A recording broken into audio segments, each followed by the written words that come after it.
আফ্রিদ চোখ মেলে বুঝতেই পারে চারদিক একেবারে অপরিচিত। চোখের দৃষ্টি ধীরে ধীরে পরিষ্কার হতে শুরু করতেই বুকের ভিতর অজানা এক ধাক্কা লাগে।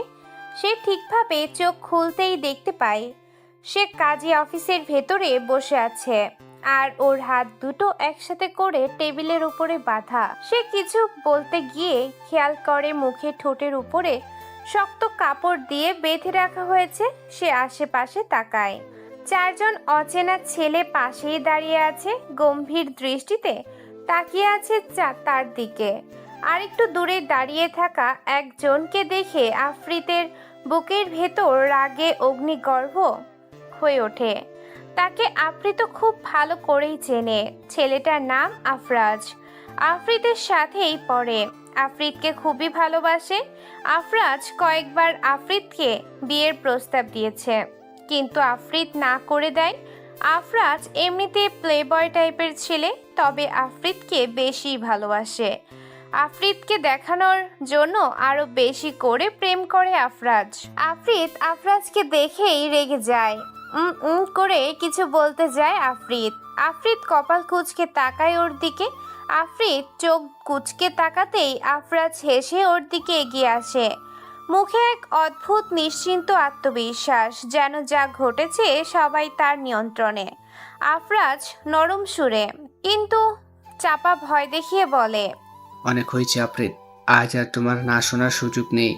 এবার সোজা বিয়ে করতে হবে আমাকে। রেডি তো তুমি? আফ্রিদ জোরে জোরে করে যেন সে কিছু বলতে চায়, সেই সাথে ওর রাগে চোখ লাল হয়ে ওঠে।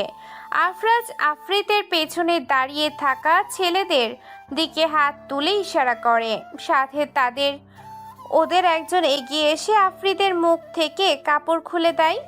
মুখ মুক্ত হতেই সে প্রথমে জোরে জোরে শ্বাস নেয়। বুকের ভেতর জমে থাকা ভয়ের বাতাস বেরিয়ে যায়। নিজেকে সামলে প্রায় কয়েক সেকেন্ডের পর তীব্র রাগে বলে ওঠে, ফাজলামো করো আমার সাথে? তোমায় আমি কেন বিয়ে করব? আমায় তুলে আনার সাহস দেখিয়েছো তুমি, হ্যাঁ? আমার বাবা যদি জানতে পারে তোমার খবর খারাপ করে ফেলবে। ভালো ভালো ছাড়ো আমায় আফরাজ, না হলে নিজের জন্য বিপদ ডেকে আনবে বলে দিচ্ছি আমি। আফ্রিদের কথায় আফরাজ চোখ বাঁকায়, এক চিলতে হাসি খেলে যায় মুখে। সে হেসে বলে, আহা, বাবার নাম দিয়েই দেখি সব মেয়ে বাঁচতে চায়, কিন্তু তোমার বাবার নাম শুনে আমি ভয় পাচ্ছি না আফ্রিদ। রাখো তো তোমার বাবার ক্ষমতা, আমার বাবাও কম ক্ষমতাবান না। আমার বাবা শুধু ব্যবসায়ী না, মন্ত্রীও। তোমরা যেটা পাবো সেটা কিন্তু আমি আগেই ভেবে রেখেছি, তাই ভয় দেখানোর চেষ্টা করো না আফ্রিদ। কথাগুলো আফ্রিদকে বলে তারপর ওর ডান দিকের ছেলেটার দিকে তাকিয়ে আফরাজ বলে, কাজী সাহেবকে ডাকো তো নাফিস। ছেলেটা মাথা নেড়ে দ্রুত বাইরে বেরিয়ে যায়। আফ্রিদের চোখ বড় হয়ে ওঠে, বুকের ভেতর ধপধপ শব্দ শুরু হয়ে গেছে। ভয়, রাগ, ঘৃণা সব একসাথে মিশে যায়। সে মনে করে কিছুক্ষণ আগের ঘটনাটা। আজ সকাল শপিং এর জন্য বেরিয়েছিল, একা একাই গাড়ি চালাচ্ছিল। হঠাৎ একটা গাড়ি এসে ওর গাড়ির বাম দিকে জোরে ধাক্কা মারে। সে গাড়ি থামিয়ে নেমে দেখে কি হয়েছে, আর তখনই চারজন ছেলে ঝাঁপিয়ে পড়ে। আফ্রিদ কিছু বুঝে ওঠার আগেই মুখে কাপড় চাপিয়ে ক্লোরোফর্মে অজ্ঞান করে ফেলে তাকে। তারপর জ্ঞান ফিরতেই সে দেখতে পায় কাজী অফিসের ভেতরে বসে আছে, হাত পা বাঁধা, আর সামনে দাঁড়িয়ে আছে আফরাজ, তার পরিচিত সেই মুখ, যাকে সে কোনো দিনও গ্রহণ করেনি। মানে আফ্রিদকে বিরক্ত করা ছেলেটা। আফ্রিদ চোখ মেলে তাকিয়ে চিৎকার করে ওঠে, পাগল হয়ে গেছো তুমি? এভাবে জোর করে কেউ বিয়ে করতে পারে না। আমি কোনোভাবেই তোমায় বিয়ে করব না। আমায় ছাড়ো আফরাজ, বাড়ি যাব আমি। আফরাজ হাসে। আফরাজ ঠান্ডা গলায় উত্তর দেয়, তুমি না চাইলেও তোমাকে বিয়ে করতে হবে, আর আজকেই। এমন সময় নাফিস কাজীকে নিয়ে ভেতরে আসে। আফ্রিদ কাজীকে দেখেই বলে, কাজী সাহেব দেখুন, আমাকে জোর করে এখানে আনা হয়েছে। আমি কোনোভাবেই রাজি নই। দয়া করে আপনি এই অন্যায় কাজে সায় দেবেন না। কাজী গম্ভীর মুখে বলে ওঠেন, আমাকে জোর করে তুলে এনেছে। বারবার বলছি মেয়ে রাজি না হলে আমি বিয়ে পড়াবো না, ওরা শুনছেই না। চুপ, সম্মতি না থাকলেও হবে। আমি বলছি মানে হবে। কাজী সাহেব, আপনার কাজ হলো শুধু কাগজে সই করানো, বেশি কথা বলবেন না। এইভাবে জোর করে তুমি কি ভেবেছো আমি কখনো তোমার নামটা মেনে নেব? হ্যাঁ, কাগজে সই করালেই কি বিয়ে হয়ে যায়? বিয়ে মানে তো শুধু দুজনের মনের সম্পর্ক, তাই না? আর আমার মন তো তোমাকে গ্রহণ করবে না কখনোই। কোনো কারণ ছাড়াই তোমাকে ভালো লাগে না আমার। আফরাজ টেবিলের সাথে হাতে আঘাত করে বলে, তোমাকে আমার স্ত্রী বানিয়ে ছাড়বো। সই করো তো। প্রেম টেম করবো না, সোজা বিয়ে। স্ত্রী? শোনো, স্ত্রী হতে হলে আগে সম্মান করতে হয়। আর তুমি আমাকে অপহরণ করেছো, জোর করেছো, তুমি আমায় হুমকি দিচ্ছ। কাজী আবার দ্বিধা নিয়ে বলে ওঠে। বাবা, মেয়েটি যদি রাজি না হয় আমি এই নিকাহ পড়াতে পারবো না। আইন আছে, নিয়ম আছে। আফরাজ চিৎকার করে বলে। আইন আমি মানি, আমি ভাঙি, আমি যা বলছি তাই করতে হবে। আফরিদ সোজা হয়ে বসে, আফরাজের চোখে চোখ রেখে বলে, তুমি যদি সত্যি এত ক্ষমতাবান হও তাহলে কেন ভিক্ষুকের মতো আমার না শোনার পরেও পেছনে ঘুরছো তুমি? আফরাজ, সত্যি বলছি তুমি বড্ড করুণ। শব্দটা যেন বজ্রপাতের মতো শোনায়। আফরাজ দাঁতে দাঁত চেপে এগিয়ে আসে, তারপর বলে, করুণ বললে আমাকে? হ্যাঁ, করুণ। তুমি নিজেকে প্লে বয় ভাবো, ভার্সিটির অর্ধেক মেয়েকে প্রলুব্ধ করো, অথচ আমাকে একবারও জিততে পারোনি তুমি। আর তাই জোর করে আমাকে এখানে এনেছো। এটা ভালোবাসা না, অসুস্থ আসক্তি এটা। চারপাশে নিস্তব্ধতা বয়ে যায়। আফরাজ জোরে জোরে শ্বাস নিতে থাকে। আফরাজ হঠাৎ চেঁচিয়ে ওঠে, চুপ করো, চুপ করে থাকো। তোমার কথা আমি আর শুনবো না। এখনই কাজীকে বলছি কাগজে সই করতে। আফরাজের মুখ তখন রাগে থরথর করে কাঁপছে, চোখ লাল হয়ে গেছে, নাকও ফুলে উঠেছে। কাজীর গলা শুনে তার মেজাজ যেন পুরোপুরি নিয়ন্ত্রণ হারিয়ে ফেলে। দাঁতে দাঁত চেপে নিজের লোকদের দিকে তাকায় সে। দাঁড়িয়ে আছো কেন? কাজীকে ধরে পিটাও। চারজন লোক মুহূর্তেই নড়ে ওঠে। দুজন এগিয়েও যায় কাজীর দিকে। কাজী আতঙ্কে পেছনে সরতে থাকে। আফরিদ তীক্ষ্ণ কণ্ঠে বলে ওঠে, ছুঁয়ে দেখো তাকে, তোমাদের হাত ভেঙে দেবো আমি নিজে। কিন্তু আফরাজ তাতে আরো ক্ষেপে ওঠে। সে বলে, চুপ করো আফরিদ। তোমার বাবার ক্ষমতার নাম নিয়ে আমাকে ভয় দেখিও না। এখানে এখন আমার নিয়ম চলবে, ঠিক? তখনই দরজায় ঠক ঠক ঠক শব্দ হয়। হঠাৎ করে দরজায় কড়া নাড়ার শব্দে ঘরের সবাই চমকে ওঠে। অস্বাভাবিক এক উত্তেজনা ছড়িয়ে পড়ে চারিদিকে। আফরাজ চোখ ছোট করে তাকায় দরজার দিকে। ইশারায় নাফিসকে বলে। নাপিস, গিয়ে দেখো কে এসেছে। নাফিস সতর্ক ভঙ্গিতে এগিয়ে যায়, ধীরে ধীরে দরজার কপাট খুলে ফেলে। দরজা খোলার মুহূর্তেই তার চোখ বিস্ফোরিত হয়ে ওঠে, মুখ ফ্যাকাশে হয়ে যায়। সে এক পা পিছিয়ে যায়, কারণ সামনে দাঁড়িয়ে আছে খোরশেদ সাহেব, আফরাজের বাবা। আর তার পেছনেই ধীর পদক্ষেপে দাঁড়িয়ে আছেন আদনান চৌধুরী, আফ্রিতের বাবা। ঘর যেন হঠাৎ করেই জমে ওঠে নীরবতায়। চারজন লোক মাথা নিচু করে দাঁড়িয়ে যায়। আফরাজ চোখ কপালে তুলে ফেলে, ঠোঁট শুকিয়ে যায়। খোরশেদ ভিতরে ঢুকেই এক মুহূর্ত সময় নষ্ট না করে ঝট করে ডান হাত তোলে, আফরাজের গালে ঠাস করে চর বসিয়ে দেয়। তার শক্ত হাতের চর সরাসরি আছড়ে পড়ে আফরাজের নরম গালে। আফরাজ এক ধাক্কায় সরে গিয়ে দেয়ালে গিয়ে ঠেকে। মুখটা লালচে হয়ে ওঠে, চোখে পানি এসে যায় ব্যথায়। আফরাজ অবাক হয়ে কিছু বলতে যায়। বাবা তুমি? আফরাজের কথা যেন কানে যায় না। খোরশেদ তার কণ্ঠে বজ্রের মতো গর্জন করে উঠে বলে, চুপ কর বেয়াদব। তুই কি মানুষ পাসনি? আদনান ভাইয়ের মেয়েকে অপহরণ করেছিস। তুই এতটাই নিচে নেমে গিয়েছিস যে নিজের ইজ্জত ধ্বংস করতে চাস, সাথে আমারটাও। তোকে যে কি করব। আফরাজ আর কিছু বলতে পারে না। অন্যদিকে আদনান চৌধুরী চোখ ভরা আগুন নিয়ে ছুটে আসেন তার মেয়ের দিকে। মা, তুই ঠিক আছিস তো? তার কণ্ঠ যেন কেঁপে ওঠে। আফ্রিদের বুক ভরে ওঠে অস্তিত্বে। চোখে এক ঝিলিক আনন্দ খেলে যায় তার বাবাকে দেখে। সে বলে, হ্যাঁ বাবা, আমি ঠিক আছি। আদনান নিজ হাতে তার মেয়ের সব বাঁধন খুলে দেয়। হাত দুটো মুক্ত হতেই আফ্রিদ বাবার বুকে গিয়ে আশ্রয় নেয়। তারপর বলে, বাবা, আমি ভয় পাইনি। আমি ওকে বারবার না বলেছি, সাবধান করেছিলাম আমি, কিন্তু ও শুনিনি। ধীর গলায় জানায় আফ্রিদ। আদনান মেয়ের মাথায় হাত বুলিয়ে বলে, আমার সাহসী নেই।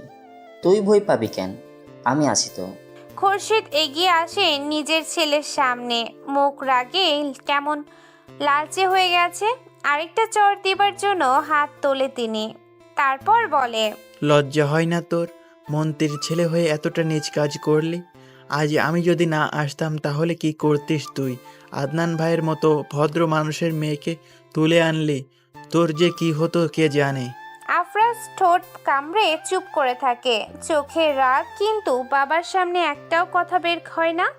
আদনান শান্ত কিন্তু ধীর কণ্ঠে বলেন, খোরশেদ ভাই, আমি কখনো ভাবিনি আপনার ছেলেকে নিয়ে আমাকে একদিন এভাবে দাঁড়াতে হবে।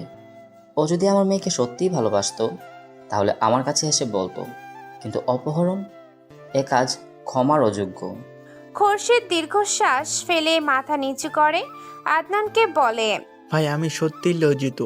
আমার ছেলের এই নোংরা কাজের জন্য আমি ক্ষমা চাইছি আপনার কাছে। আচ্ছা বাদ দেন, ছেলেকে নিয়ে যান। আমার মেয়ে যাকে চাইবে আমি তাকে এনে দেব, আর যাকে চাইবে না তার কাছে ঘেঁষতেও দেব না, জানেনই তো। খোরশেদ কথা বলতে পারে না, মন্ত্রী হয়েও চুপ হয়ে থাকে। আফরিদ তৎক্ষণাৎ বলে ওঠে, বাবা, ও শুধু অপহরণই করেনি, কাজী সাহেবকে ধরে জোর করে নিকাহ পড়াতে চেয়েছিল। আদনানের চোখ আরো লাল হয়ে ওঠে রাগে। কি এত বড় কাজ? কাজী সাহেব তখন কেঁপে ওঠা গলায় বলেন, হ্যাঁ, আমাকে হুমকি দেওয়া হয়েছিল, কিন্তু আমি কিছু করিনি, কারণ মেয়ে স্পষ্ট করে না বলেছে। আদনান কাজীর দিকে তাকিয়ে সম্মান জানায়। ধন্যবাদ কাজী সাহেব। খোরশেদ আবার ছেলের দিকে তাকিয়ে গর্জে উঠে বলে, শোন, আজকের পর তোর এই বেয়াদবি আমি আর বরদাস্ত করব না। আমার মুখ কালো করে দিয়েছিস তুই। বাড়িতে চল, তোর খবর আছে। আফরাজ দাঁত চেপে বাবার দিকে তাকিয়ে থাকে, তারপর ফিসফিস করে বলে, বাবা, তুমি মন্ত্রী হয়ে একজন সাধারণ ব্যবসায়ীর কাছে সরি বললে? এটা তো তুমি নিজেকে অপমান করলে। খোরশেদের চোখ যেন রক্তে লাল হয়ে ওঠে। তিনি ছেলেকে ধমক দিয়ে বলেন, চুপ কর, তুই চুপ করে আমার সাথে চল। মন্ত্রী হওয়া মানেই এই নয় যে আমি অপরাধ ঢাকবো। তোর মতো নিজ ছেলের জন্য আমি আজ মাথা নিচু করেছি। তোর কোনো যোগ্যতা নেই আমার ছেলে হওয়ার। কথা বলে তিনি আফরাজকে জোর করে টেনে বাইরে নিয়ে যান। আর আফরাজ রাগে থরথর করলেও বাবার শক্তির সামনে মুখ খোলে না। ঘরের ভেতর আবার শান্ত নীরবতা নেমে আসে। আদনান মেয়েকে টেনে নেয়। চল মা, বাড়ি যাই, অনেক হয়েছে। বাইরে বের হয়ে গাড়ির দরজা খুলে দেন তিনি। আফরিদ ভেতরে বসে পড়ে। গাড়ি স্টার্ট দেওয়ার আগে আদনান ধীর গলায় তার মেয়ে আফরিদকে বলে, আর কোনোদিন এই ধরনের ঝুঁকি নিতে দেব না তোকে। এখন থেকে তোর জন্য একজন সিকিউরিটি রাখতেই হবে, সবসময় তোর পাশে থাকবে। আফরিদ হালকা হাসি দিয়ে বলে, আমি ভয় পাইনি বাবা, আমি জানি তুমি সব সময় আছো আমার জন্য। আদনান মেয়ের মাথায় হাত রেখে বলেন, শুধু আমি না, এখন থেকে তোর চারপাশে নিরাপত্তা থাকবে, কারণ আমার মেয়ে সাহসী। কিন্তু আমি চাই না আমার মেয়েকে আর কোনোদিন এমন পরিস্থিতির মুখোমুখি হতে হোক। গাড়ি ধীরে ধীরে এগিয়ে যায়। পেছনে ফেলে আসে কাজী আফিস আর এক টুকরো ভয়ঙ্কর স্মৃতি। কিন্তু আফ্রিদের মুখে এখনো ধীরতার ছাপ। সে জানে তার ইচ্ছের বিরুদ্ধে কেউ কোনো দিনও তাকে বাঁধতে পারবে না। নিলয় বাস থেকে নামলো ঢাকার এক বিলাসবহুল এলাকায়। যশোর থেকে আস্তে আস্তে রাত হয়ে গেছে। কোলাহলপূর্ণ ঢাকা শহর, কিন্তু তার ভেতরেও এক অচেনা নিঃসঙ্গতা তাকে গ্রাস করেছে। উদ্দেশ্য তার পরিষ্কার, একটা কাজ খুঁজে বের করা, জীবনটা নতুনভাবে গড়ে তোলা। পড়াশোনার সার্টিফিকেটটাই ওর বড়, তবে হাতে তেমন কোনো টাকা পয়সাও নেই। কিন্তু তার আছে একটি শক্ত শরীর, সুঠাম দেহ আর কিছুটা আত্মবিশ্বাস। কাঁধে ছোট ব্যাগটা ঝুলিয়ে চারপাশে তাকায় নিলয়। এই প্রথম ঢাকায় এসেছে সে। কোথায় যাবে, কোথায় থাকবে, কার কাছে সাহায্য চাইবে, কোনো কিছুই জানে না। ব্যস্ত রাস্তায় দাঁড়িয়ে থাকতে থাকতে হঠাৎ সে চলে আসে এক ওভারব্রিজের ওপর। নিচে যানবাহনের শব্দ, হর্ন, মানুষের ভিড়, সব মিলিয়ে যেন এক অস্থির পরিবেশ। ওভারব্রিজে দাঁড়িয়ে চারপাশে তাচ্ছিল নিলয়। হঠাৎ চোখে পড়ে এক দৃশ্য। ফুটপাতের এক কোণে ছোট্ট একটা ছেঁড়া কাপড় বিছানো। সেখানে বসে আছে এক মেয়ে, বয়স 6-7 বছরেরও বেশি নয়। নাম তার রাহি। রাহির কোলে বসে আছে ছোট্ট ভাই রামিন, বয়স 3-4 বছর হবে। রাহি কষ্টে মষ্টে কিছু খাবার তুলে দিচ্ছে রামিনের মুখে। নিজে হয়তো ক্ষুধার্ত, কিন্তু ভাইয়ের মুখে খাবার তুলে দেওয়ার আনন্দে তার চোখে এক অদ্ভুত মমতা। এই দৃশ্য দেখে নিলয় মুচকি হাসে, আবার ভেতরে ভেতরে একটা দীর্ঘশ্বাস বেরিয়ে আসে। সে ভাবে, মানুষের জীবন কতটা কঠিন। আমি অন্তত বড় হয়েছি, নিজের জন্য লড়াই করার শক্তি আছে, কিন্তু এরা তো জন্ম থেকেই লড়ছে। ঠিক সেই সময় দূর থেকে একটা বড় কালো জিপ এসে থামে ব্রিজের নিচে। গাড়ি থেকে একে একে নেমে আসে 6 জন যুবক। হঠাৎ ব্যস্ত রাস্তা যেন থমকে গেছে। তাদের চেহারায় ভয়ঙ্কর ভঙ্গি, হাতে লাঠি আর কোমরে অস্ত্রের আভাস মেলে। তারা চারপাশে ফুটপাতের দোকানদারদের কাছে গিয়ে টাকা তুলতে শুরু করে। এটা তাদের প্রতিদিনের রুটিন, যাকে বলে চাঁদাবাজি। জিপের ভেতর বসে আছে তাদের লিডার হাসিব, বয়স 30-এর কোঠায়, লম্বা চওড়া শরীর, মুখে অদ্ভুত একটা হাসি ফুটে আছে। সবাই জানে এই এলাকায় হাসিবের নাম মানেই আতঙ্ক। হাসিব গাড়ি থেকে নামলো ধীরে ধীরে, তার চোখে এক ধরনের অহংকার। চারিদিকে তাকিয়ে সে বলে উঠল, এই যে যা আছে দে, সময় নষ্ট করিস না। তোদের রোজগার ব্যবসা আমার কারণে চলে, আমি না থাকলে তোরা একদিনও টিকে থাকতে পারবি না। দোকানদাররা ভয়ে কাঁপতে কাঁপতে টাকা এগিয়ে দিচ্ছে, কেউ সাহস করে কিছু বলতে পারছে না। কিন্তু তখনই হঠাৎ একটা ঘটনা ঘটে। ছোট্ট রাহি আর তার ভাই রামিন ওভারব্রিজের সিঁড়ির ধারে খেলছিল। হাসিবের লোকেরা দোকানদারদের ভয় দেখাতে গিয়ে রাহির কাছে থাকা একটা পলিথিন ব্যাগ লাথি মেরে ফেলে দেয়। ব্যাগে ছিল সামান্য শুকনো রুটি আর একটা বোতল পানি। সব ছড়িয়ে পড়ে মাটিতে। রাহি তৎক্ষণাৎ ঝুঁকে পড়ে খাবারগুলো কুড়িয়ে নিতে থাকে। তার ছোট্ট হাত কাঁপছে, চোখে পানি এসে গেছে। রামিন কাঁদতে শুরু করে। তারপর ওভারব্রিজের উপরে দাঁড়িয়ে নিলয় সবটা দেখছিল। শহরের ব্যস্ততম রাস্তার এক কোণে ফুটপাতে গা ঘেঁষে বসে আছে রাহি আর তার ছোট্ট ভাই রামিন। দিনের আলো বহু আগেই তার গন্তব্য খুঁজে নিয়েছে। চারদিকে ক্লান্ত মানুষের ভিড় জমেছে বেশ। পথচারীরা তাড়াহুড়ো করলেও এমন দৃশ্য দেখার চরম সুযোগ কেউ হাতছাড়া করবে না। কেউ ফিরছে কাজ শেষে ক্লান্ত শরীর টেনে, আবার কেউ বিনোদনের জন্য দাঁড়িয়ে পড়েছে সেখানে। এই ভিড়ের মাঝেই ওরা দুই ভাই বোন যেন অদৃশ্য, কেউ খেয়ালই করছে না। রাহির হাতে ছিল একটা কাগজের ব্যাগ, ভেতরে সামান্য কিছু খিচুড়ি, পানির বোতল আর রুটি তো বহু আগেই নষ্ট করেছে হাসিব।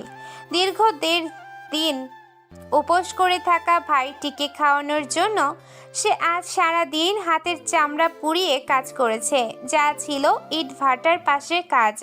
নিজের ক্ষুধার কথা ভুলে গিয়ে কেবলই ভেবেছে রামিন খেতে পারবে তো। অবশেষে যখন তারা খাবারের সামনে বসলো, ঠিক সেই সময় অন্ধকারের মতো এসে হাজির হয়েছে হাসিব। হাসিব শহরের এক ভয়ঙ্কর নাম। টাকার দম্ভ, ক্ষমতার অহংকার আর মানুষের প্রতি চরম অবজ্ঞা মিলেমিশে ওকে বানিয়েছে নিষ্ঠুর দানব। মুখে ঝুলছে সিগারেট, চোখে লালচে আগুনের ছটা। রুটি কলার প্যাকেট নষ্টের পরেও হাসিবের ভেতরে যেন কোনো ভ্রুক্ষেপ নেই। তার পাশেই যে রাহি আর রামিন আছে তার কোনো খেয়ালই নেই। রাহি কাপা গলায় এগিয়ে গিয়ে সামনে দাঁড়িয়ে বলে উঠল, আমাদের খাবার নষ্ট করলেন কেন? জানেন আমি কত কষ্ট করে আমার ভাইয়ের জন্য খাবার কিনে এনেছি। আজকে 1.5 দিন পর আমরা খেতে বসেছিলাম, হাত পুড়িয়ে কাজ করেছি আমি। আপনি আমার খাবার এনে দেন। হাসিব নিস্পৃহ চোখে তাকালো সামনে দাঁড়ানো রাহির দিকে, যেন ওর কথার কোনো মূল্যই নেই। গালটা একটু ফাঁকা করে ঠোঁট থেকে সিগারেটের ধোঁয়া ছাড়লো। তারপর নিঃশব্দে দৃষ্টি করলো রামিনের দিকে। ছোট্ট কাগজের প্লেটে পড়ে থাকা খিচুড়ির শেষ অংশটা নিতে হাত বাড়িয়েছে বাচ্চাটা। হঠাৎ হাসিব এগিয়ে গিয়ে তার পা তুলে দিল সোজা খিচুড়ির ওপর। শুধু খাবারটাই নয়, চাপা পড়ে গেল রামিনের কচি আঙ্গুলগুলো। ছোট রামিন চিৎকার করে কাঁদতে লাগলো, ব্যথার সঙ্গে ভয় মিশে গেছে। এই চিৎকারে রাহির বুক ছিঁড়ে গেল। সে দৌড়ে এসে হাসিবের পায়ের ছোট্ট চিকন হাত দিয়ে বারবার চড় মারতে লাগলো আর বলতে থাকে, ছাড়েন আমার ভাইয়ের হাত, ও ব্যথা পাচ্ছে, ছাড়েন। হাসিব পায়ের এক ধাক্কায় রাহিকে দূরে ছিটকে ফেলে দিল। তারপর মুখে কুৎসিত হাসি নিয়ে বলল, তোরা হালিদ দেশের এই শহরের কীট পতঙ্গের মতো, তোরা মরলেও কারোর দায় আসে না। ফুটপাতের অনাথ বাচ্চা, যা দূরে গিয়ে মর। সে কথাগুলো বলে সিগারেটে টান দিল। কথাগুলো বিদ্যুতের মতো বিঁধল রাহির বুকে এসে, কিন্তু ওর চোখ থেমে রইল রামিনের দিকেই। ভাইয়ের কান্না সহ্য করতে পারছিল না। তখনই তার চোখে পড়ল পাশেই পড়ে থাকা একটা ইট। শরীর দুর্বল, হাত কাঁপছে ব্যথায়, তবু বুকের ভেতরের আগুন তাকে শক্তি দিল। রাহি ইটটা তুলে নেয়, উঠে দাঁড়িয়ে জোরে আছড়ে মারল হাসিবের হাঁটুর ওপর। আহ চিৎকার দিয়ে উঠল হাসিব, পা উঁচু করে পিছিয়ে যায়, হাঁটুতে লেগেছে বেশ। সুযোগটা নিয়ে রাহি ছুটে গিয়ে ভাইকে জড়িয়ে ধরলো, কাপা গলায় বলল। ভাই ভয় পাস না, কিচ্ছু হবে না, আমি আছি। কিন্তু ভয় এখানেই শেষ হয়নি। হাসিবের লোকজন দৌড়ে এসে ঘিরে ফেলল ওদের। রাগে ফুঁসে ওঠা হাসিব এবার নিজের গাড়ির ভেতর থেকে একটা হাতুড়ি নিয়ে এগিয়ে আসে ওদের দিকে। মুখ বিকৃত হয়ে গেছে ক্ষোভে। সে রাহির চুল ধরে টেনে কাছে নিল, তারপর গলা চেপে ধরে গর্জে উঠে বলল। জানোয়ারের বাচ্চা, আমার পায়ে মারছিস, আজ এই হাতুড়ি দিয়ে তোর হাত ভেঙে ফেলবো। আমার আর তোর ওই ভিখারি ভাইয়ের কপালে এক হাতুড়ি বাড়ি দিয়ে শেষ করে দেবো। শ্বাস নিতে পারছে না রাহি। তার ফর্সা ময়লা মাখা মুখটা লাল হয়ে উঠেছে, চোখ যেন বেরিয়ে আসছে। আশেপাশে যারা দাঁড়িয়ে আছে তারা সবাই শুধু দেখছে। কারোর চোখে দয়া নেই, কারোর মনে প্রতিবাদ নেই। যেন এই এক মজার নাটক। এখানে অনাথ দুটো প্রাণের মৃত্যু দর্শন করার জন্য সবাই দাঁড়িয়ে আছে। হাসিবের হাতুড়ি উঠতে যাচ্ছে, তখনই একটা কণ্ঠস্বর শোনা গেল। কণ্ঠস্বরটা একদম শান্ত, কিন্তু বেশ গম্ভীর শোনায়। মানুষ যখন মানুষকে কীট বলে ভাবে, তখন আসলে সেই মানুষটি হয়ে যায় কীট। সবার উপরে মানুষ সত্য ব্রো। হাসিব হাত থামিয়ে তাকালো পেছনে। সামনে দাঁড়িয়ে আছে নিলয় নামের ছেলে, সাধারণ পোশাক পরা, চোখে অদ্ভুত ধীরতা দেখা যায়। চারপাশের ভিড়ের ভেতর থেকেও যেন আলাদা করে চিনে ফেলা যায় তাকে। হাসিব হেসে উঠল, নিলয়ের মতো ঠান্ডা গলায় বলল। ওই তুই কে রে? নাটক দেখতে আসছিস? দেখ, বেশি কথা বলিস না। নিলয় ধীরে ধীরে এগিয়ে এলো। তার কণ্ঠে কোনো ভয় নেই, এমনকি তার শরীরেও ভয়ের কোনো ছিটে ফোটাও নেই। সে কোণে। তুই যে নিজেকে এত শক্তিশালী ভাবিস, আসলে তুই ভেতরে ভেতরে দুর্বল। এক কচি ছেলেকে আর তার বোনকে মেরে তুই কি প্রমাণ করতে চাইছিস? এ শহরের রাস্তায় মানুষ মরছে ক্ষুধায়, তোরা আনন্দ করছিস ক্ষমতার নামে। তুই মানুষ না, তুই তো শয়তান। নিলয়ের এমন কথায় হাসিবে চোখ রক্ত লাল হয়ে উঠল। সে গালাগালি ছুড়ে দিয়ে নিজের লোকদের ইশারা করে। ধর শালাকে, মাথা ফাটাই দে। দুর্বলদের নয়, ওকে মারবো। নিলয়ের পিছে হাসিবদের জিপ রাখা। তখনই নিলয়ের চোখ পড়ল ওদের জিপের ভেতরে। ওখানেই পড়ে আছে একটা ছোট্ট নাইফ। লোকগুলো এগিয়ে আসছে তার দিকে। নিলয় দ্রুত হাত বাড়িয়ে নাইফটা তুলে নিল, কিন্তু সে কাউকে মারল না। তার নড়াচড়ায় অদ্ভুত দক্ষতা ছিল। প্রতিটি আক্রমণ ঠেকিয়ে দিল। একজনের হাত আর পা কেটে দিল।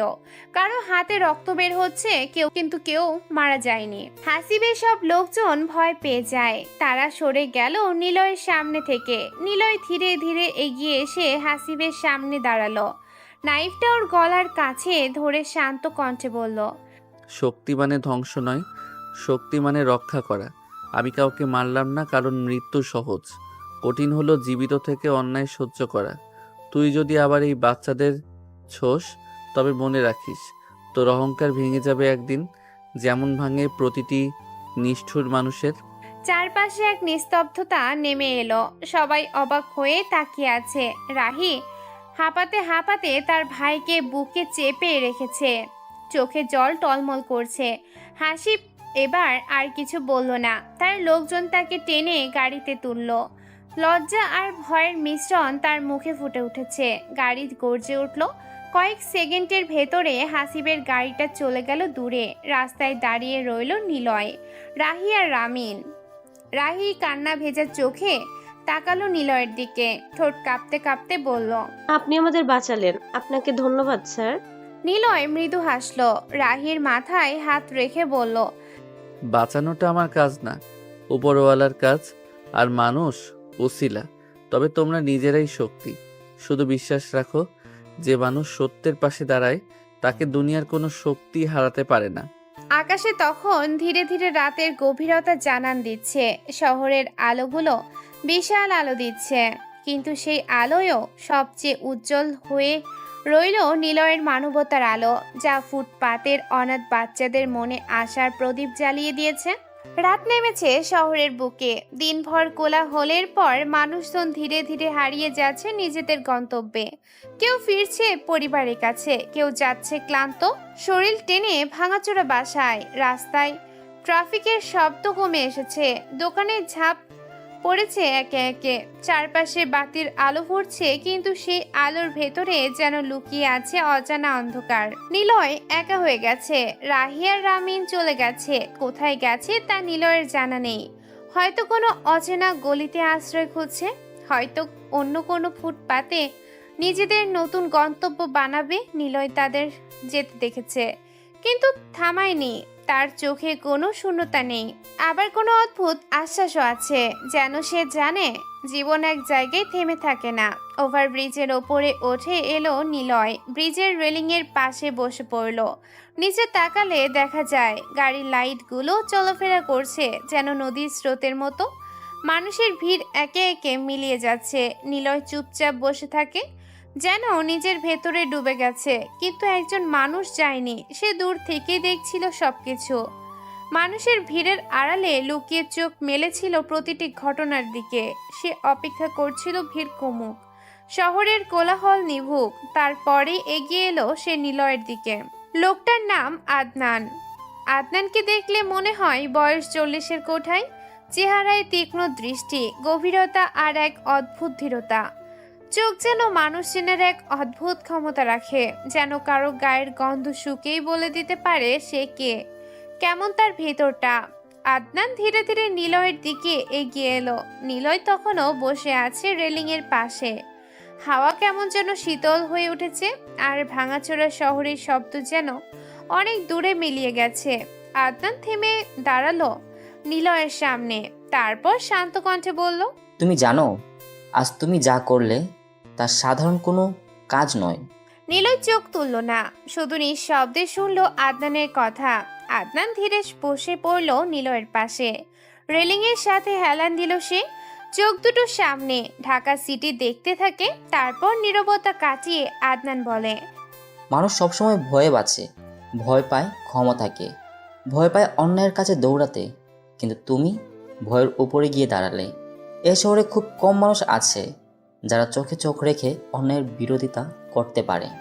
কিছুক্ষণ চুপচাপ থেকে নিলয় উত্তর দিল, ভয় আছে আমারও, তবে ভয়কে যদি মানুষ বড় করে তোলে তবে মানুষ বাঁচে কিভাবে? আদনান মাথা নাড়ল, ঠোঁটে অল্প হাসি ফুটে ওঠে, যেন বহুদিন পর নিজের অস্তিত্ব কারোর ভেতরে খুঁজে পেয়েছে। সে বলে, ভয় থাকাটাই স্বাভাবিক, কিন্তু ভয়কে জয় করাটাই মানুষের আসল শক্তি। দেখো, আমরা সবাই বাঁচার জন্য বেঁচে থাকি, কিন্তু বাঁচার মানেটা আলাদা। কেউ বাঁচে পেট ভরে খাবার খাওয়ার জন্য, কেউ বাঁচে টাকা জমিয়ে রাখার জন্য, আবার কেউ বাঁচে কেবল নিজের স্বার্থ রক্ষার জন্য। কিন্তু সত্যিকারের বাঁচা হলো তখন যখন তুমি অন্যের জন্য দাঁড়াও, অন্যকে বাঁচাও। নিলয় প্রথমবার তাকালো তার দিকে, চোখে অদ্ভুত গভীরতা আছে লোকটার। নিলয় সরাসরি বলে, আমার মনে হয় আমি অন্যকে বাঁচাই। আজ তুমি বাঁচিয়েছো, হয়তো কালো কেউ তোমার পাশে চাইবে। তবে মনে রেখো, বাঁচানো আর বাঁচতে শেখানো দুটো আলাদা জিনিস। নিলয় চুপচাপ মাথা নিচু করলো। তার মনে পড়লো রাহি আর রামিনের মুখ। ক্ষুধার্ত তারা, শুধু বেঁচে থাকার তীব্র চেষ্টা। ওরা যেন জীবনের প্রতীক হয়ে রইল নিলয়ের চোখে। আদনান এবার ধীরে ধীরে আসল প্রসঙ্গে এলো। শহরে নতুন মনে হচ্ছে তোমাকে, না হলে হাসিবদের এভাবে মারতে না। নিলয় হালকা গলায় বলল, নতুন। নাম কি? কোথা থেকে এসেছো? নিলয়, যশোর থেকে এসেছি। আদনান মাথা নেড়ে একটু সময় নিল। আকাশ আবার প্রশ্ন করলো, ঢাকাতে কোথায় থাকবে? আপাতত কোথায় থাকবো জানি না, জায়গাটা ভালো লেগেছে তাই বসে আছি। যাবার মতো নির্দিষ্ট জায়গা নেই। নিলয়ের কণ্ঠে ছিল অদ্ভুত নির্লিপ্ততা, যেন ঘর হারা মানুষের শান্তিতে থাকতে পারে যদি তার অন্তরে শান্ত থাকে। আদনান এবার একটু হেসে বলল, চলো, যাবে আমার বাড়িতে। নিলয় অবাক হলো। ভ্রু কুচকে তাকালো। কেন? এমনি এমনি না, তোমাকে একটা কাজ দেব। কাজ? হ্যাঁ, বডিগার্ড হতে হবে। নিলয়ের চোখে বিস্ময় ফুটল। সে প্রশ্ন করে। আমি কেন? আদনান গভীর দৃষ্টিতে তাকালো নিলয়ের দিকে, যেন চোখ দিয়ে বাধা ভেদ করে ফেলতে চাইছে। কারণ তোমার ভিতরে আছে সাহস, আছে সততা, আছে প্রতিবাদ করার ইচ্ছে, আর তাই তুমি মন্ত্রীর লোকদেরও ভয়ে পিছু হাঁটুনি। এমন একজনকেই আমার দরকার। আমার নামটা বলি, আদনান চৌধুরী, এপি গ্রুপের মালিক। নিলয় কপাল কুঁচকে জিজ্ঞেস করলো আদনানকে। বডিগার্ড কি আপনার জন্য? আদনান কিছুক্ষণের জন্য থেমে গেল। তার চোখে এক দুশ্চিন্তার ছায়া নেমে এলো। ভাবনার রেখা ফুটে উঠল কপালে। তারপর ধীরে গম্ভীর কণ্ঠে বলল, আমার মেয়ে আফ্রিতের জন্য। কোনো মেয়ের নাম শুনে নিলয় যেন এক মুহূর্ত স্তব্ধ হয়ে গেল। মেয়ের নাম উচ্চারণে আদনানের চোখে যে আবেগ দেখা গেল, তাতে বোঝা গেল আফ্রিদি তার জীবনের সবচেয়ে মূল্যবান মানুষ। নিলয় কিছুটা অবাক হয়ে জিজ্ঞেস করলো, আমার মতো সম্পূর্ণ নতুন একজনকে, যাকে চেনেন না, তাকে মেয়ের বডিগার্ড বানাবেন? আদনান মুচকি হেসে ফেলল। তারপর বলে, মানুষকে চিনতে আমার বছরের পর বছর সময় লাগে না। আমি চোখে তাকিয়েই বুঝতে পারি। আর তোমাকে দেখেই বুঝেছি তুমি আলাদা। তুমি লোভে পড়বে না, ভয়েও পিছু হটবে না। নিলয় তখনও দ্বিধায়। তার ভেতরের অস্থিরতা যেন বাইরে বেরিয়ে আসতে চাইছে। কিন্তু এবার আপনি যদি ভুল হন? আদনান নিঃশব্দে কিছুক্ষণ তাকিয়ে থাকলো রাতের আকাশের দিকে। তারপর শান্ত গলায় বলল, ভুল হওয়াটা মানুষের স্বাভাবিক বৈশিষ্ট্য। কিন্তু আমি যদি তোমাকে সুযোগ না দিই, তবে হয়তো আমার মেয়েই বিপদে পড়বে। আমি চাই না ও আর একা থাকুক। ও অবধি বডিগার্ড খুঁজেছি, কিন্তু তাদেরকে আমার নয়তো আমার মেয়ের পছন্দ হয়নি। তুমি যদিও রাজি হও, তবে শুধু বডিগার্ড না, ওর পাশে একজন সৎ মানুষ থাকবে। কিন্তু আমাকে না হয় আপনি পছন্দ করলেন, তবে আপনার মেয়ের যে আমাকে পছন্দ হবে এমন কোনো কথা নেই। হবে পছন্দ? কেন যেন মনে হচ্ছে তুমি পারবে তাকে ইমপ্রেস করতে। তোমার ভিতরে একটা আলাদা গুণ আছে, যার নাম মানুষকে ইমপ্রেস করা। আদনানের কথাগুলো যেন বাতাসে ছড়িয়ে গেল। নিলয়ের চোখ ধীরে ধীরে নরম হয়ে আসে। তার মনে পড়ল রাহির কথাগুলো। নিজের মৃত্যু নিশ্চিত জেনেও রামিনকে সে বলেছিল, ভাই ভয় পাস না, আমি আছি, তোর কিচ্ছু হবে না। হয়তো এই কথার মতোই এখন কারোর জন্য আছি হয়ে দাঁড়াতে পারবে নিলয়। রাত আরো গভীর হলো। শহরের আলো ফিকে হয়ে এলেও ওভারব্রিজে বসা দুই মানুষের চোখে জ্বলল নতুন আলো। একজন আশ্রয় চাইছে সততায় ভরা মানুষকে, আরেকজন খুঁজছে নিজের অস্তিত্বের মানে। এভাবে শুরু হলো নিলয়ের জীবনের নতুন অধ্যায়। দেখা যাক সামনে কি ঘটে। প্রায় মাঝরাত হতে চলেছে। এই সময়টা পুরো শহর যেন ধীরে ধীরে ঘুমিয়ে পড়েছে। বাড়ির বাইরে থেকে মাঝে মাঝে নাইট গার্ডের টহলের হুইলসেল ভেসে আসছে। রাস্তার বাতিগুলো ঝিম মেরে জ্বলছে। কিন্তু আদনান সাহেবের বাড়ির ভেতরে নীরবতা। নীরবতা ঠিক তা নয়, টিভি চলছে দেয়ালের সাথে লাগানো, আর সাথে কেবল ড্রয়িং রুমে আলো জ্বলছে। সেখানে বসে আছে দুজন মানুষ, আফ্রিদ আর তার মা জেসিয়া খাতুন। টেবিলের উপর রাখা ঘড়িটা টিকটিক শব্দ করে চলেছে। আফ্রিদ সোফায় বসে ফোনের টিপাটিপি করছে আর মাঝে মাঝে টিভির দিকে তাকাচ্ছে। চশমার ফাঁক দিয়ে স্ক্রিনের আলো তার মুখে পড়েছে। অন্যদিকে জেসিয়া বারবার এদিক ওদিক হাঁটছে, আবার বসছে আবার উঠছে। তার চেহারায় স্পষ্ট অস্থিরতা। হঠাৎ তিনি গর্জে উঠে আফ্রিদের দিকে তাকিয়ে বললেন, তোর বাবা যদি আজকে ফিরে, লোকটার সাথে আমার একদণ্ড ঝগড়া বাঁধবে দেখিস। এই বয়স হয়েছে তবু একটু রেস্ট নেয় না, খালি চিন্তা ঢুকিয়ে দেয়। সে কখন বের হয়েছে লোকটা, উফ। মাথা না তুলে ফোনেই ব্যস্ত থাকে সে। ওর ফ্রেন্ড সার্কেলে ঘটনাটা জানাজানি হয়েছে যে আফরাজ তাকে তুলে নিয়ে বিয়ে করতে চেয়েছিল। সবাই ধরেই নিয়েছে আফ্রিদের বিয়ে হয়ে গেছে আফরাজের সাথে। সেজন্য সবাই মেসেজ করছে সেই সন্ধ্যা থেকেই। আর আফ্রিদ পুরো ব্যাপারটা সবাইকে সুন্দর করে বুঝিয়ে দিচ্ছে। জেসিয়া আবার বললেন, তুইও তো কম যাস না, সারাদিন ফোন আর ফোন টিপে। তারপর কি হলো, কিটা বলি তো ভার্সিটির ছেলের কাছে মানুষকে না জানিয়ে কোথায় কোথায় ঘুরিস, খালি টেনশনে রাখিস আমাকে। মাঝে মাঝে মন চায় বাবা মেয়েকে কান ধরে দাঁড় করিয়ে রাখি। আফ্রিদ এবার ফোনটা নামিয়ে মুখ তুলে তাকালো তার মায়ের দিকে, মুখে একরকম দুষ্টু হাসি ওর। সে বলে, তুমি আবার শুরু করলে? এত বকতে কিভাবে পারো বলো তো? শুরু করলাম মানে? আমি কি মিথ্যা বলছি নাকি? একবার কিডন্যাপ হয়ে এসেছিস, তাও তো তোর মাথায় বুদ্ধি আসে না। তোর বাবা তোর জন্য বডি কাজ খুঁজতে গেছে, বললাম আজকে রেস্ট নাও, পরে হবে। কিন্তু না, তোর মেয়ের জন্য উঠে পড়ে লেগেছে যত সব। যেই না একটা মেয়ে, তার আবার বডি গার্ড। মা, ওই কিডন্যাপও তো আসলে ঠিক কিডন্যাপ না, শুধু ভুল বোঝাবুঝি ছিল। তার উপর আমার তো কোনো দোষ ছিল না, বেটা জোর করে নিয়ে গেছে। আমি কি করলাম? বিয়েটি তো আর হয়নি। বিয়েটা হয়ে গেলেই ভালো হতো, তোর জন্য চিন্তা থাকতো না। ফাজিল মেয়ে, এই যে বলো না, কিছুই করলাম না, অথচ বকা খাই কেবল। তুই কখনো দোষ হয় নাকি? সবসময় তো তুই সাধু, দোষ তো আমার। তোদেরকে নিয়ে চিন্তা করাটাই আমার দোষ। আফ্রিদ আর চোখে তাকায় তার মায়ের দিকে, কিছু সময় চুপ থাকে। তারপর আফ্রিদ মুখ বাঁকিয়ে বলল, হ্যাঁ তাই তো, আমি সাধুই, আমি কিছুই করি না। এই উত্তর শুনে জেসিয়া চটপট এগিয়ে এসে আফ্রিদের মাথায় হালকা চাপড় দিল। আফ্রিদ তার ঠোঁট দুটো একটু লম্বা করে কপাল কুঁচকে বলে, শয়তান সাধু, তোর বাবার জন্য আমি এখানে দুশ্চিন্তায় মরছি, আর তুই বসে বসে নাটক করছিস। থাপ্পড় লাগাবো। তুই বাবা ফোনটা পিক করছে না, রাত 3টা বাজে চলেছে। আফ্রিদ চুপ হয়ে যায়। ফাজলামির রেশ দূরে সরিয়ে আফ্রিদ এবার সিরিয়াস হয়ে বলল, মা, বাবা ঠিকই আসবে, দেরি হচ্ছে বলে টেনশন করো না।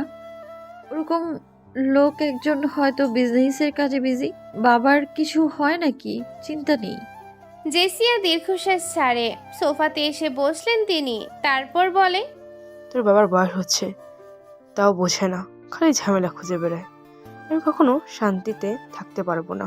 মা জানো তো, বাবা আসলে হিরো, হিরোরা দেরি করেই আসে, সিনেমায় যেমন করে। জেসিয়া কপাল চাপড়ায়। মেয়ে আর স্বামীর জন্য তার হয়েছে মহা চিন্তা। তিনি বলেন, বাহ, সিনেমার হিরো। এই হিরো যদি একদিন না ফেরে, তখন তুই কাঁদবি, বুঝবি। তখন এইসব ডায়লগ মনে থাকবে না। মেজাজ খারাপ করিস না তো। তখন হয়তো আমিও সিনেমার নায়িকাদের মতো কাঁদবো, ও নো, আমার হিরো। মায়ের দিকে তাকিয়ে নাটকীয় ভঙ্গি করে হাত নাড়ল। মেয়ের এমন কাণ্ড দেখে জেসিয়া এবার হাসি চেপে রাখতে পারল না, কিন্তু আবার রাগ দেখানোর ভান করে বললেন, আর একটা কথা বলবি তো থাপ্পড় মারবো। আফ্রিদ জিভ বের করে ভেংচি কেটে বলল, মা, তুমি শুনছো তো সবটা, কিন্তু আসলে টেনশন করো না, বাবা আসবেই। মায়ের মুখের দিকে তাকিয়ে তার গলা হঠাৎ নরম হয়ে এলো। সে আবার বলে, মা জানো তো বাবা কেমন, উনি আমাদের নিয়ে সব সময় চিন্তা করে, শুধু তোমার চিন্তা হয় এমনটা নয়। জেসিয়া চুপ করে গেল। তারপর ধীরে ধীরে সোফায় হেলান দিয়ে বসে, চোখ মুছলেন ওড়নার আড়ালে। আফ্রিদ তার মাকে জড়িয়ে ধরলো, তারপর বলে, মা তুমি কাঁদছো? না রে, চোখে ধুলো ঢুকেছে। তুমি তো সব সময় বলো মিথ্যে বলা খারাপ।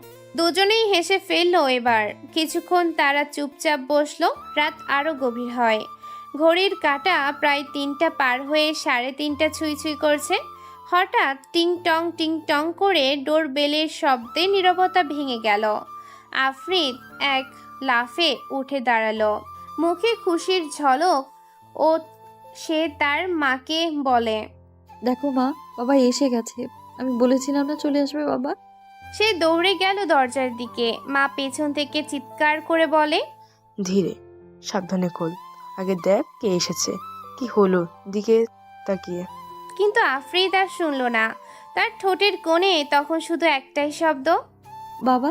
দরজার দিকে হাত বাড়ালো সে। আফ্রিদ দরজা খুলতেই দেখতে পেল তার বাবা আদনান সাহেব দাঁড়িয়ে আছেন। স্যুটের উপর ধুলো, কপালে হালকা ঘাম জমে আছে, চোখে মুখে ক্লান্তি।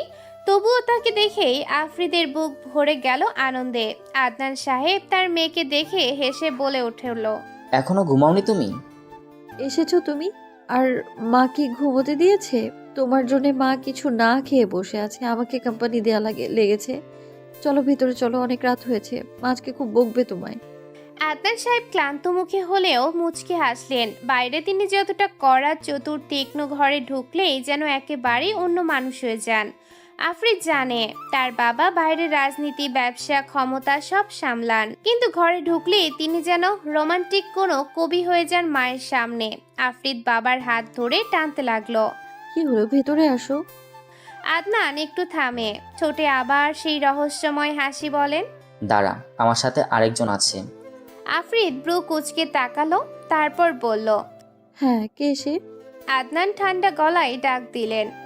নিলয়। বাড়ির বারান্দার এক পাশে বিশাল পিলারের আড়ালে দাঁড়িয়ে থাকা একটা ছায়ামূর্তি নড়ল। ধীরে ধীরে সামনে এগিয়ে এলো ছেলেটা, কাঁধে একটি কালো রঙের ব্যাগ ঝুলছে। ছেলেটা এসে দাঁড়ালো আদনান সাহেবের পাশে। ঠিক তখনই ভেতর থেকে বেরিয়ে এলো জেসিয়া খাতুন। তার কণ্ঠ সবসময় যেমন খটখটে তেমন ভাবেই শুরু হলো। কি হলো রে? বাবা মেয়ে দরজায় দাঁড়িয়ে গল্প করছো নাকি দুইজন? কিন্তু বাক্য মাঝপথেই থেমে গেল, কারণ ওনার চোখে পড়ে অপরিচিত সেই লম্বা ছেলেটাকে। সঙ্গে সঙ্গে কপালে ভাঁজ ফেলে প্রশ্ন চড়ে দিল, এ কি, তুমি তো একা আসোনি, সাথে কাকে এনেছো? কে সে? ওর নাম নিলয়। ছেলেটা অনেক ভালো, সৎ, সাহসী, আর আমার মতো কিছুটা জেদি। আসলে আজ আমি বডিগার্ড এজেন্সির সাথে দেখা করতে যাচ্ছিলাম, কিন্তু ঢাকার ব্যস্ত রাস্তার ফুটপাতে ছেলেটার সাথে হঠাৎ দেখা হলো। দেখলাম খুরশেদের লোকদের দারুণ সাহসিকতার সাথে পিটিয়েছে। কথাবার্তা বলেও বুঝলাম তার ভিতরে সততা আছে। মনে হলো আমার মেয়ের এই বাড়ির নিরাপত্তার জন্য এর চেয়ে ভালো কাউকে খুঁজে পাবো না, তাই ওকে নিয়ে এসেছি। আদনানের এক নাগাড়ে বলা কথাগুলো শুনে মা মেয়ে দুজন অবাক হয়ে গেল, কারণ আদনান সাহেব একরকম হুট করে কোনো সিদ্ধান্ত নেন না। বিশেষ করে ঘরে কাউকে আনার ব্যাপারে তিনি সব সময় সতর্ক। মানুষ চড়াতে তার জুড়ি নেই, আর মানুষ চেনাই ভুল তার হয় না। জেসিয়া একটু বিরক্ত হলেও কিছু বলে না, শুধু নিঃশব্দে তাকিয়ে থাকে নিলয়ের দিকে। আফ্রিদও তাকালো। প্রথম দেখাতেই ছেলেটাকে এক কথায় বলা যায় চোখে পড়ার মতো। ছেলেটা লম্বা, অন্তত 6 ফুটের বেশি, শরীরের গঠন অ্যাথলেটিক, কিন্তু অযথা ফোলানো পেশির মতো না, বরং শক্ত, প্রশিক্ষিত মনে হয়। চোখ দুটো কালো, গভীর, যেন ভেতরে অনেক কিছু লুকানো আছে। তার মধ্যে অদ্ভুত শান্ত স্বভাবের ছাপ। আদনান ভেতরে ঢুকতে ইশারা করে। সবাই একসাথে ড্রয়িং রুমে এসে বসলো। আফ্রিদ প্রথমেই ভেঙচি কেটে তার বাবাকে বলল, বডিগার্ড এনে দিলে? তাহলে বুঝি কাল থেকে আমি কোনো প্রিন্সেস হয়ে গেলাম? আদনান সাহেব গা থেকে ঘামে ভেজা জামাগুলো খুলতে ব্যস্ত। এই ফাঁকে আফ্রিদের কথায় নিলয় মৃদু হেসে বলল, প্রিন্সেস তো ছিলেনই, এখন শুধু পাহারাদার পেলেন। জেনিয়া ব্রু উঁচু করে। ছেলেটার প্রথম কথায় বেশ শালীন, ভদ্র, আবার খানিকটা মজাও আছে। মায়ের মুখে কোনো উত্তর এলো না, কিন্তু মনে মনে স্বীকার করে ছেলেটা বেশ স্মার্ট। আচ্ছা, তুমি কি সবসময় আমার সাথে থাকবে? হ্যাঁ, যতদিন দায়িত্বে আছি। বাবা, কতদিন থাকবে সে? সেরকম হলে সারা জীবন। কি বডিগার্ড আনলে নাকি মেয়ের জামাই আনলে? হ্যাঁ, সারা জীবনের মানে কি? জেসিয়ার কথায় সবাই চুপ হয়ে গেল। নিলয় কিছু বলল না, তবে মুহূর্তেই ঘরে চাপা একটা হাসি ছড়িয়ে পড়ল। আদনান হাসে, জেসিয়াও হাসে। আফ্রিদ চোখ বড় বড় করে তাকালো, তারপর মজা করে বলে উঠল, ও, তাহলে তো ছেলেটা শুরু থেকে সিরিয়াস। হ্যাঁ, কারণ দায়িত্ব মানে সিরিয়াসনেস, আর দায়িত্ব যদি হয় কারো নিরাপত্তা, সেটা কখনো হালকা করে দেখা যায় না। দেখলে, আমি বলেছিলাম না ছেলেটা আলাদা। তুমি কি পড়াশোনা করছো বাবা? পড়াশোনা শেষ প্রায় আমার। যশোর থেকে এসেছি আমি, সেখানেই সব কিছু শেষ আমার। তারপর জীবন আমাকে অন্যদিকে টেনে নিয়েছে, তবে বই পড়া এখনো ছাড়িনি। মানুষকে বোঝা, চিনতে শেখা, এটাও এক ধরনের শিক্ষা। জেসিয়া তাকিয়ে থাকে। মনে হলো তার চোখে কিছুটা প্রশংসা, কিছুটা কৌতূহল জমছে। আফ্রিদ এবার সোজা হয়ে বসে বলল, তাহলে তুমি এখন থেকে আমার শ্যাডো, ওকে? সবসময় পেছনে পেছনে ঘুরবে, তাই তো? হ্যাঁ, তবে শুধু পেছনে না, সামনে থেকেও ঢাল হয়ে দাঁড়াতে হবে। আফ্রিদ চুপ করে গেল। তার চোখে হালকা বিস্ময়। কোনো অচেনা ছেলে প্রথম দেখায় এতটা আত্মবিশ্বাসী ভাবে, এতটা ভদ্রভাবে কথা বলবে, এটা সে আশা করেনি। আদনান চেয়ার থেকে উঠে দাঁড়ালো, তারপর বলল, ঠিক আছে, আজ থেকে তুমি এখানেই থাকবে, তোমার থাকার ব্যবস্থা করব। জি, আমি চেষ্টা করব আপনাদের আস্থা রাখতে। ঘরে হালকা একটা নীরবতা নেমে এলো। সবাই যেন মনে মনে নতুন অতিথিকে বিচার করছে। আফ্রিদ হেসে মায়ের দিকে তাকিয়ে ফিস ফিস করে বলল, দেখো মা, নতুন বডিগার্ড আসলেই তো একদম সিনেমার হিরোর মতো। জেসিয়ার চোখ পাকালেও মুখে চাপা হাসি খেলল। রাত গভীর হয়ে থাকে, কিন্তু নিলয়ের আগমন যেন এই বাড়িতে এক নতুন অধ্যায়ের সূচনা হলো। সেই রাতে অবশেষে সবাই একসাথে ডাইনিং টেবিলে বসলো। বিরাট টেবিলটা সাধারণত বেশ ফাঁকাই থাকে। আদনান সাহেব প্রায় বাইরে থাকেন। আফ্রিদ কলেজের কারণে কখনো ব্যস্ত থাকে, আর জেসিয়া রেগে গিয়ে অনেক সময় আলাদাভাবে খেয়ে নেয়। কিন্তু আজকে অদ্ভুতভাবে টেবিলে এক ধরনের পূর্ণতা এসেছে। টেবিল সাজানো হয়েছে জমকালোভাবে। গরম গরম ভাত, মুরগির রোস্ট, শুটকির ভর্তা থেকে শুরু করে জেসিয়ার হাতে বানানো পায়েস পর্যন্ত সবই আছে। আফ্রিদ মুচকি হেসে তার বাবার দিকে তাকালো। বাবা দেখো, আজকে মা এত রকম খাবার করেছে তোমার জন্য। তুমি তার মেয়েকে ঠিক মতো বাড়িতে পৌঁছে দিয়েছিলে বলে। চুপ করো, মেয়ে মানুষ, মুখ থেকে কিছু লুকানো যায় না। খাবারগুলো অনেক সুন্দর লাগছে আন্টি, সত্যি বলছি। এমন আয়োজন আমি অনেক দিন দেখিনি। আসলে মা বাবা নেই তো, তাই হয়তো এত খাবার কখনো দেখবো ভাবিনি। এই কথাটাই যেন জেসিয়ার মন গলিয়ে দিল। তিনি ভেতরে ভেতরে খুশি হলেও মুখে কোনো প্রশংসা প্রকাশ করল না। শুধু প্লেটে ভাত তুলে দিল নিলয়ের। খাওয়ার সময় আদনান সাহেব কিছুই বলল না। তিনি চুপচাপ খাচ্ছিল, তবে চোখে মুখে বোঝা যাচ্ছিল তিনি পরিবারের সঙ্গে বসে খাওয়ার আনন্দ উপভোগ করছে। আফ্রিদ অবশ্য চুপ করে থাকার মেয়ে না।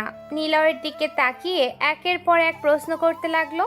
আচ্ছা বাবা, বডিগার্ড ছেলেটা যদি তোমার মেয়েকে নিয়ে পালিয়ে যায়? আবার খুঁজে আনবো। চুপচাপ খা তো। নিলয় মৃদু হাসি দেয়। বুঝতে পারে আফ্রিদ মেয়েটা বেশ অন্যরকম। জেসিয়ার কানের কাছে মুখ এনে আফ্রিদ বলে, মা দেখছো, ছেলেটা খুব সিরিয়াস টাইপ। যা বললাম ছেলেটা বুঝেছে। আমি তার চিন্তা ভাবনা জানতে চাচ্ছি, কোনো উত্তর দিল না সে। তুই আবার কোনো দুষ্টুমি করবি না, ছেলেটার দায়িত্ব আছে। খাওয়া শেষে সবাই যখন উঠে গেল, আদনান সাহেব নিলয়কে নিয়ে বাড়ি ঘুরে দেখালেন। তারপর তার জন্য একটি ঘর ঠিক করা হলো, আফ্রিদের পাশের ঘর। ঘরটা ছোট হলেও পরিষ্কার পরিচ্ছন্ন। জানালা দিয়ে চাঁদের আলো আসছিল। নিলয় ব্যাগটা রেখে বসলো বিছানার এক পাশে। নতুন শহর, নতুন মানুষ, নতুন কাজ, সব কিছুই যেন শুরু হচ্ছে নতুন করে। কেমন হবে আগামীর দিনগুলো সে জানে না। ওদিকে আফ্রিদ নিজের ঘরে শুয়ে আছে। বাতি নিভিয়ে দিয়েছে, কিন্তু ঘুম আসছে না। তার মাথায় ঘুরপাক খাচ্ছে। নতুন সেই ছেলেটা নিলয় দেখতে একদম খারাপ না, বরং অনেকটা সিনেমার হিরোর মতো। লম্বা, শান্ত দুটো চোখ। আফ্রিদ ভেবেই যাচ্ছে, কেমন করে বাবা এত সহজে এই ছেলেটাকে নিয়ে এলো? নিশ্চয়ই কিছু একটা আছে। হয়তো সত্যিই আমি প্রিন্সেস, আর এই নিলয় হলো আমার বডিগার্ড। সিনেমার মতো না? তারপর হঠাৎ নিজের মনে লজ্জা পেয়ে গেল। বালিশে মুখ গুজে ফেলল, যেন কেউ তার মনের কথা শুনে ফেলবে। অন্যদিকে নিলয় বিছানার বসে জানালা দিয়ে আকাশ দেখছে। দূরে দূরে গাড়ির শব্দ, কুকুরের ঘেউ ঘেউ, ঢাকার রাতের চেনা সুর। বাড়ির চারপাশে নির্ঘুম সিকিউরিটি হেঁটে বেড়াচ্ছে। তার মনে হচ্ছে আজ তার জীবন সত্যিই বদলে গেছে। সে ছিল এক সাধারণ ছেলে, ফুটপাতে দাঁড়িয়ে অন্যায়ের প্রতিবাদ করছিল, আর এখন সে বসে আছে এক প্রভাবশালী মানুষের বাড়িতে। তার মেয়ের বডিগার্ড হওয়ার দায়িত্ব নিয়ে সে নিজেকে বলল। তার চোখে ভেসে উঠল বাচ্চা দুটোর মুখ, ফুটপাতের সেই দুটো বাচ্চা। আবার ভেসে উঠল সেই মুহূর্ত যখন আদনান সাহেব তাকে বেছে নিল। ঘরের নিস্তব্ধতায় হঠাৎ পাশের ঘর থেকে ভেসে এলো হালকা হাসির শব্দ। মনে হলো আফ্রিদ কিছু ভেবে একা একা হাসছে। নিলয় চোখ বন্ধ করে মৃদু হাসলো। ভাবলো এই মেয়েটাকেও পাহারা দিতে হবে, শুধু বাইরের বিপদ থেকে নয়, নিজের দুষ্টুমির হাত থেকেও। আকাশ বসে আছে অন্ধকারে ঢাকা একটি ঘরে। বাইরের পরিবেশ শান্ত, চারদিকে নীরবতা বিরাজ করছে। জানালা দিয়ে আসা হালকা বাতাসে পর্দা কাঁপছে। সিগারেটের ধোঁয়া ভেসে বেড়াচ্ছে ঘরের ভেতরে। টেবিলের ওপরে রাখা আছে কিছু ফাইল, মোটা মোটা খাতা। আর এক পাশে রাখা আছে কিছু ঔষধি ভায়াল আর সিরিঞ্জ। ঘরটা দেখলেই বোঝা যায় এখানে শুধু ব্যবসার পরিকল্পনা হয় না, অন্ধকার কোনো চক্রান্তও লুকিয়ে থাকে। হঠাৎ করেই দরজায় কড়া নাড়ার শব্দ হয়, টুপটুপ দুবার, তারপর আবার একটু জোরে শব্দ হয়। আকাশ চমকে ওঠে না, বরং মুখে হালকা হাসি খেলে যায়। তখন সে ধীরে ধীরে উঠে গিয়ে দরজা খুলে দেয়। দরজা খুলতেই সামনে দাঁড়িয়ে থাকা মেয়েটিকে দেখে আকাশের চোখ ঝলমল করে ওঠে। কালো বোরখায় ঢাকা পুরো শরীর মেয়েটার, হাতে ছোট একটা ব্যাগ। মেয়েটির চোখে আতঙ্ক, তবে সেই সাথে ভালোবাসার ছায়াও স্পষ্ট। মেয়েটার নাম শিলা, বয়স মাত্র 20, শহরের এক কলেজের ছাত্রী। পরিবারের চাপ, সমাজের ভয়ে সবকিছু ছেড়ে সে আজ এসেছে আকাশের কাছে। আকাশই তাকে ডেকেছিল। যদিও শিলার বিয়ে তার বাড়ি থেকে ঠিকঠাক করে ফেলেছিল, কিন্তু শিলা আকাশ নামের এই ছেলেটাকে ভালোবাসে। আগে 2-1 বার দেখা করেছিল ওরা, আর আজ শিলা সিদ্ধান্ত নিয়ে এসেছে আকাশের সাথে থাকার। তবে ভয় পাচ্ছিল, এই জন্য আকাশ ফোনে বলেছিল, আকাশ আমার বিয়ের জন্য ছেলে দেখছে, কি করব বলো না। আসো আমার কাছে। কিন্তু তুমি যদি আমাকে সত্যি ভালোবাসো তবে দেরি করো না, চলে আসো আমার ঠিকানায়। এখানেই আমরা বিয়ে করব, একসাথে থাকবো। আকাশের এমন কথায় শিলা সেই ডাকে সাড়া দিয়ে চলে এসেছে আকাশের কাছে। 5 ঘন্টার দীর্ঘ বাস যাত্রার পর ক্লান্ত চোখে দাঁড়িয়ে আছে আকাশের সামনে। আকাশ তার হাত ধরে টেনে ঘরের ভিতরে আনে, তারপর দরজা বন্ধ করে দেয়। শিলার দিকে তাকিয়ে আকাশ বলে, এসেছে অবশেষে। আকাশের গলায় অদ্ভুত স্নেহ মিশে আছে। শিলা কাপা হাতে মুখ থেকে কাপড় সরায়। কালো বোরখার আড়াল থেকে বের হয়ে আসে এক অপার সৌন্দর্যের নারী। সাদার মসৃণ ত্বক, টানা টানা চোখ, লম্বা চুল, আর সেই সাথে তার নিখুঁত ফিগার। আকাশ মুগ্ধ হয়ে তাকায়, মনে মনে ভাবে, যে জিনিসটা আমার হাতে এসেছে তা শুধু প্রেমের জন্য নয়, বরং তাকে নিয়ে গভীর সময় কাটানোর একটা নেশার বস্তু। কিন্তু মুখে কিছু বলে না আকাশ। ব্যাগ নামিয়ে শিলা এগিয়ে এসে আকাশকে জড়িয়ে ধরে। তার চোখ বেয়ে গড়িয়ে পড়ে অশ্রু। শিলা ভয় আর ভালোবাসা একসাথে পেয়ে নিজেকে যেন আকাশের বুকে নেতিয়ে দেয়। শিলা বলে, আকাশ, আমি চলে এসেছি, আমার আর ফেরার পথ নেই। এখন তুমি বলো কখন আমাদের বিয়ে হবে। আমি তো সব ছেড়ে এলাম, তুমি ছাড়া কিন্তু আমার আর কেউ নেই। আকাশ মুচকি হাসে। আকাশ ভালোবাসার কোমলতায় তার মাথায় চুমু খায়, ঠোঁটে হালকা স্পর্শ করে। কিছু সময় দুজন একে অপরকে আঁকড়ে ধরে থাকে। তারপর আকাশ শিলার কানের কাছে মুখ এনে মৃদুস্বরে বলে, একটু পরেই হবে সব, সব ঠিক হয়ে যাবে, ভয় পেও না, আমি তো আছি। শিলা গভীর বিশ্বাসে মাথা নেড়ে আকাশকে আবার চুমু খেতে থাকে, তার হৃদয় ভর্তি পূর্ণ ভালোবাসায়। সে ভাবে এটাই তার জীবনের সবচেয়ে সাহসী সিদ্ধান্ত, আর আকাশই তার ভবিষ্যৎ। কিন্তু আকাশের চোখে অন্যরকম আগুন। সে হঠাৎ পকেটে হাত ঢুকিয়ে বের করে আনে একটি ইঞ্জেকশন, তাতে ড্রাগস ভরা। শিলা তখনও তাকে আঁকড়ে আছে। আকাশ ঠান্ডা মাথায় শীতল দৃষ্টিতে এক মুহূর্ত দেরি না করে ইঞ্জেকশনটা গেঁথে দেয় শিলার বাহুতে। আকাশ। শিলার কণ্ঠ থেমে আসে, তার দেহ ঢলে পড়ে, চোখের আলো স্নান হয়ে আসে। কিছুক্ষণের মধ্যেই পুরো শরীর নিস্তেজ হয়ে যায়। বিছানায় ধপ করে পড়ে আকাশ। আকাশ শান্তভাবে দাঁড়িয়ে থাকে। পকেট থেকে সিগারেটের প্যাকেট থেকে সিগারেট বের করে, তারপর সিগারেট ধরিয়ে এক টান দেয়। ঠিক তখনই দরজা খুলে ভেতরে ঢোকে সাদিক। লম্বা চওড়া শরীর, মুখে রুক্ষ দাড়ি, চোখে ভয়ঙ্কর দৃষ্টি গেঁথে আছে। সে আকাশের সবচেয়ে বিশ্বস্ত লোক। সে বলে, আকাশ, কাজ হয়ে গেছে। সাদিক হালকা গলায় জিজ্ঞেস করে। আকাশ সিগারেটের ধোঁয়া ছাড়তে ছাড়তে বলে, হ্যাঁ, মেয়েটা রেডি, নিয়ে যাও ওকে। নতুন মেয়েদের সাথে রাখো, আজ রাত্রির বাইরে পাঠানো হবে, সবগুলো ঠিকঠাক গুনে নিও। সাদিক মাথা নেড়ে সম্মতি জানায়। বাইরে থেকে আরো দুজন ঢোকে। তারা শিলাকে তুলে নেয় যেন সে শুধু একটা মালপত্র। নিথর শরীরটা টেনে নিয়ে যায় ওরা। ঘর আবার নিস্তব্ধ হয়ে যায়। আকাশ জানালার দিকে তাকিয়ে সিগারেটের ছাই ছাড়ে, মুখে ফিসফিস করে বলে, ব্যবসার জন্য ভালো মাল হাতে এসেছে, এটাই আমার খেলা। ভালোবাসা শুধু প্রলোভন, আসল জিনিস হলো ক্ষমতা আর টাকা।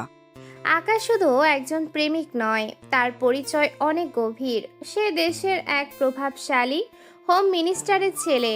সবার সামনে পরিচ্ছন্ন ব্যবসায়ী, রপ্তানির কোম্পানি চালায়, বিদেশে কনফারেন্সে যায়, পত্রিকায় সাক্ষাৎকার দেয়। কিন্তু গোপনে তার আসল ব্যবসা ভয়ঙ্কর। মেয়েদের প্রেমের ফাঁদে ফেলে, ড্রাগস দিয়ে অচেতন করে পাচার করে দেয় বিদেশে। মধ্যপ্রাচ্য থেকে ইউরোপ, যেখানে চাহিদা সেখানেই যায় মেয়েরা। শিলার মতো অনেকেই এইভাবেই ধরা পড়েছে। কেউ ভালোবাসার নামে এসেছে, কেউ চাকরির আশায়, কেউ বা আবার পরিবারের দারিদ্র্যের চাপে। আর সবাই শেষমেশ পরিণত হয় ব্যবসার পণ্য হয়ে। আকাশ জানে তার বাবার রাজনৈতিক ক্ষমতা সবকিছু ঢেকে রাখবে, তাই সে ভয় পায় না।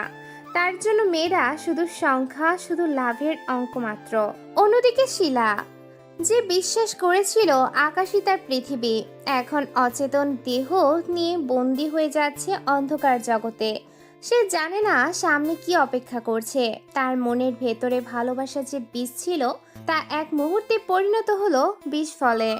শিলার চোখ হয়তো আবার এক সময় খুলবে, কিন্তু তখন সে থাকবে অপরিচিত কোনো দেশে, অপরিচিত খাঁচায়, যেখানে স্বাধীনতা নেই, বিয়ে নেই, শুধু শরীর বিক্রির নিষ্ঠুরতা থাকবে। সাদিক ও তার দলের কাজ হলো এসব মেয়েকে গোপনে পরিবহন করা।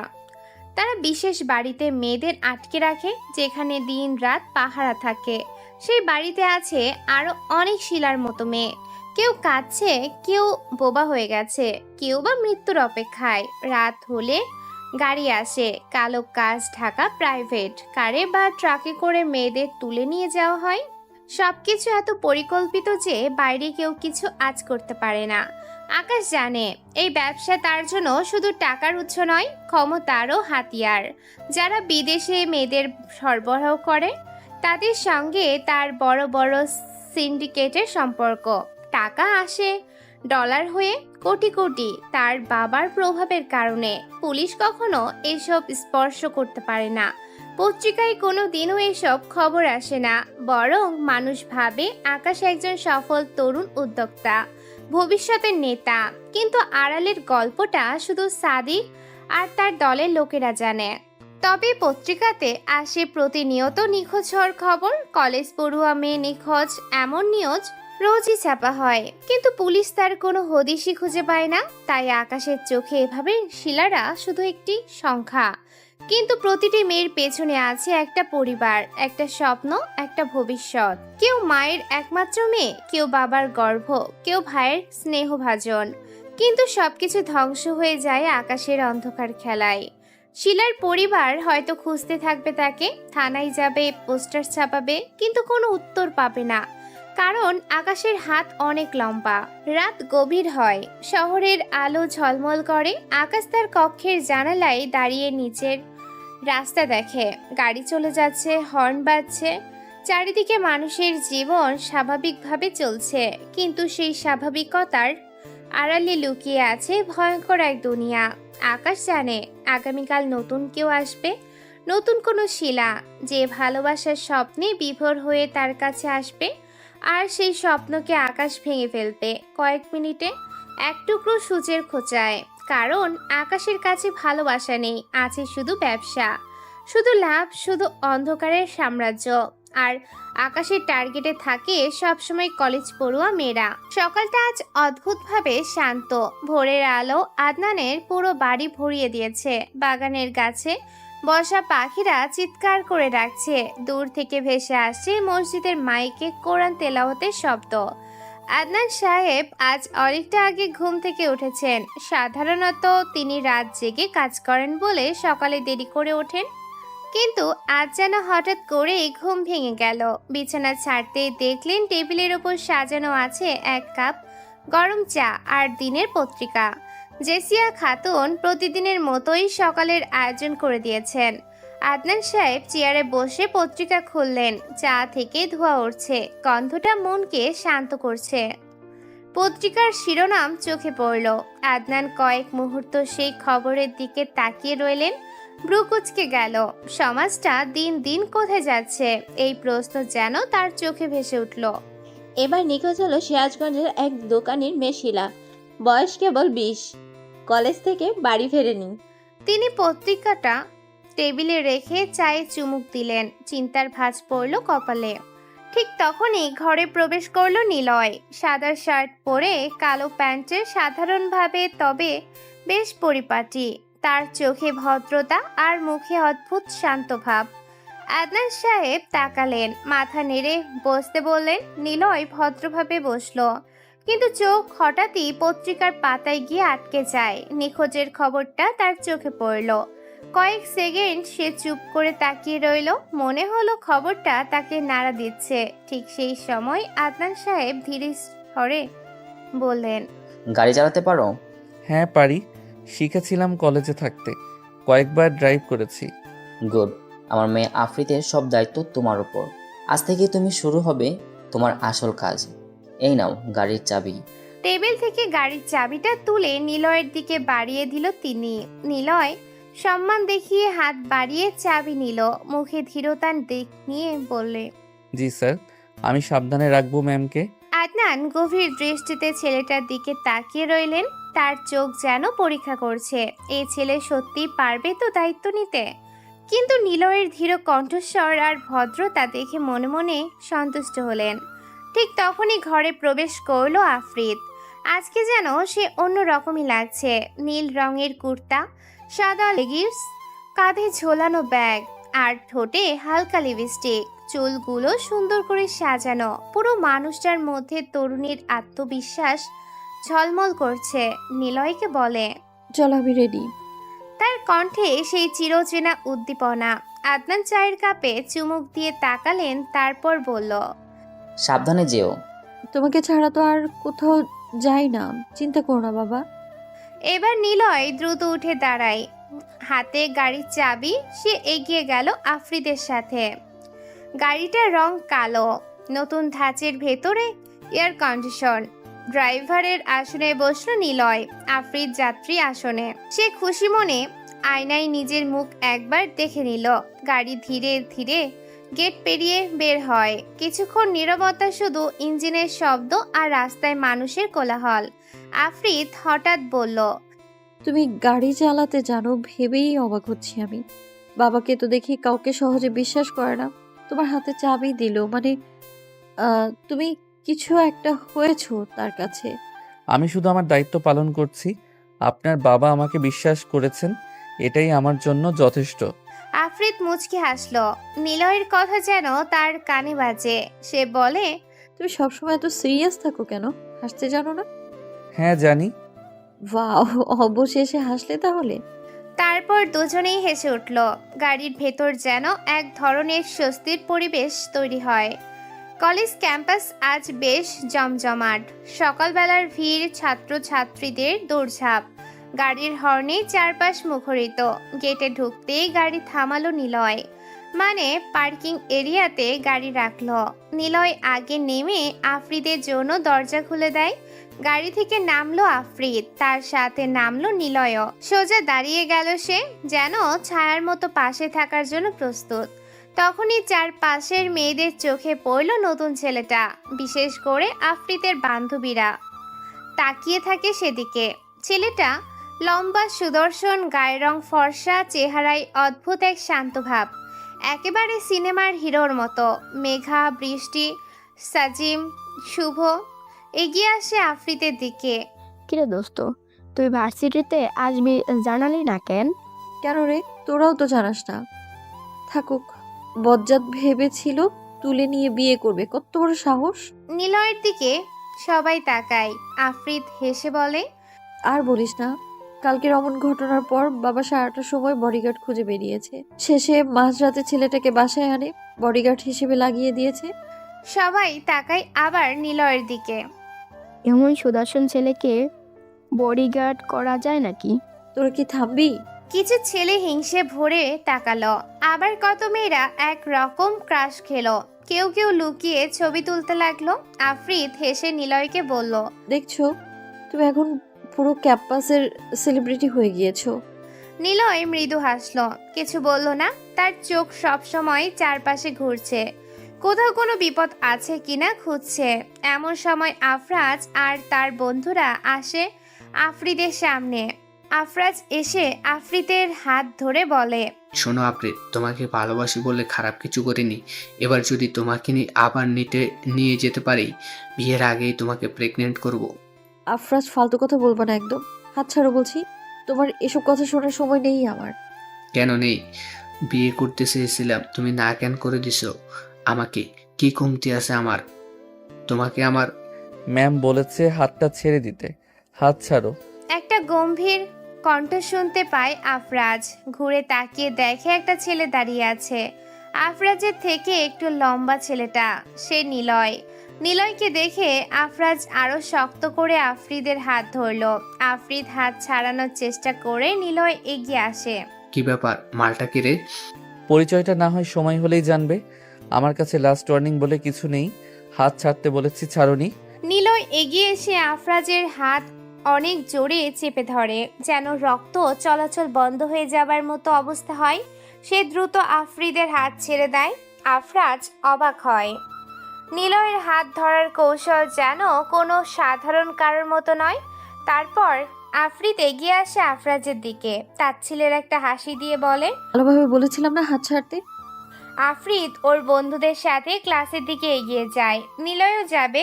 এমন সময় আফরাজের বন্ধু শাহিন নিলয়ের কাঁধ ধরে রাখে।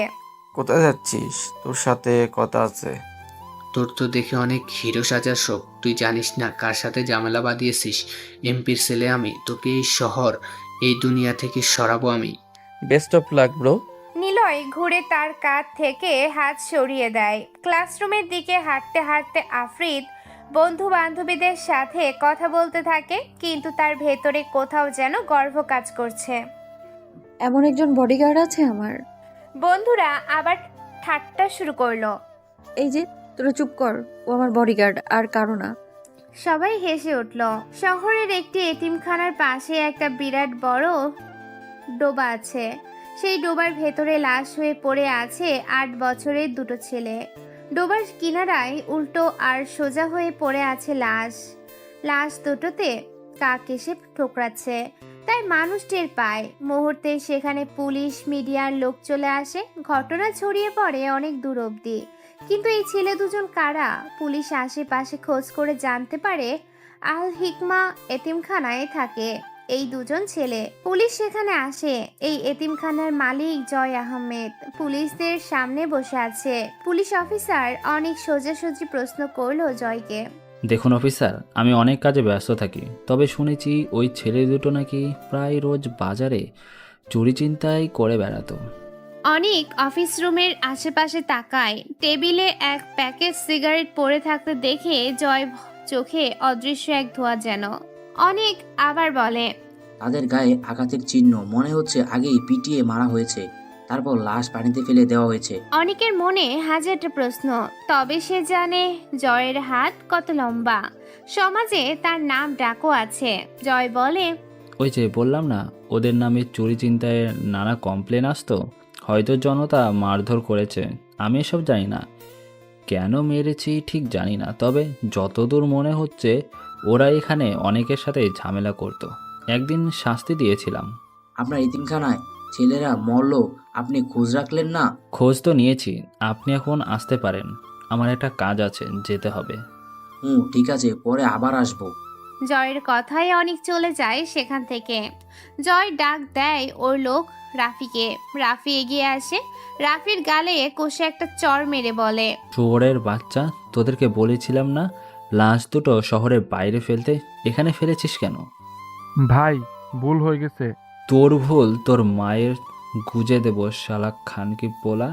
এমনিতে ওই দুটো ছেলের জন্য আমার 20 লাখ টাকার ড্রাগস ধরা পড়েছে, তোদের সব কটাকে যে কি করব। জয় পাগলের মতোই ঠাসা কণ্ঠে বলল কথাগুলো। জয় টেবিলের ওপর থেকে সিগারেটের প্যাকেট থেকে সিগারেট বের করে আগুন জ্বালালো। কোমর থেকে পিস্তল বের করে কপালের সাথে ঘষতে ঘষতে বলে, মাল রেডি কর। এইবার রাত নয়, দিনের বেলায় ভিক্ষুক করা ছেলেদের মধ্যে বর্ডারে মাল পৌঁছে দিতে হবে। আমি দেখছি ওই 2 ছেলের বিষয়। জয় পিস্তলটা কোমরে গুজে চলে যায় সেখান থেকে। রাফিদের পরে যেন প্রাণ ফিরে পায়। বড় রকমের ভুল করে ফেলেছে ওরা। জয় হলো নামে এতিমখানা চালায়, সমাজে ভালো মানুষের মুখোশ পরে আছে, কিন্তু আসলে সে বড় সিন্ডিকেট তৈরি করে রেখেছে। নিলয় দাঁড়িয়ে আছে ভার্সিটির পার্কিং লটে গাড়ির পাশে। চারপাশে তখনও কিছু ছাত্রছাত্রী আছে, কিন্তু দূরে দাঁড়িয়ে সবাই একটু অদ্ভুতভাবে তাকাচ্ছে, কারণ নিলয়ের সামনে এসে দাঁড়িয়েছে আফরাজ আর তার 4 জন বন্ধু। 5 জন মিলে অদ্ভুত একটা গ্যাংয়ের মতো। কলেজের সবাই এদের ভয় পায়। আফরাজ 2 হাত কোমরে দিয়ে দাঁড়িয়ে নিলয়কে কটমট করে তাকিয়ে বলে উঠল, আফ্রিদের চামচা, আজকে তোকে এখানে মারতে এসেছি, দেখি তোর গায়ে কত জোর আছে। কথাগুলো শুনে নিলয়ের চোখে এক ফোঁটা পরিবর্তন দেখা গেল না। মুখে কোনো রাগ নেই, কোনো ভয় নেই। সে স্থির দৃষ্টিতে আফরাজকে দেখছে। মনে হচ্ছে যেন ছেলেটা কথা না বলে চোখ দিয়েই বুঝিয়ে দিচ্ছে, আমি লড়াই করার জন্য এখানে দাঁড়াইনি, কিন্তু দরকার হলে পিছিয়েও যাব না। নিলয় ভেতরে ভেতরে জানে তার কাজ আফ্রিদকে নিরাপদ রাখা। নিজের জন্য সে ঝগড়া করতে আসেনি, তবে সে এটাও জানে যদি কেউ আফ্রিদকে কটাক্ষ করে বা ওর নাম টেনে কিছু বলে, তখন সে নিশ্চুপ বসে থাকবে না। আফরাজ গলার স্বর আরো উঁচু করে বলল, কিরে, চুপ মেরে আসিস কেন? ভয় পেয়ে গেছিস? আফ্রিদকে বডিগার্ড দিয়ে কি আমরা থেমে যাব ভেবেছিস? আজকে তোকে শিখিয়ে দেব আফ্রিদের কাছে থাকার মানে কি। আমি ওকে ভালোবাসি, বিয়ে করবই, আমার সামনে কিছুই বাধা হয়ে থাকবে না। তার লোকদের দিকে তাকিয়ে ইশারা করতেই 2 জন এগিয়ে এলো।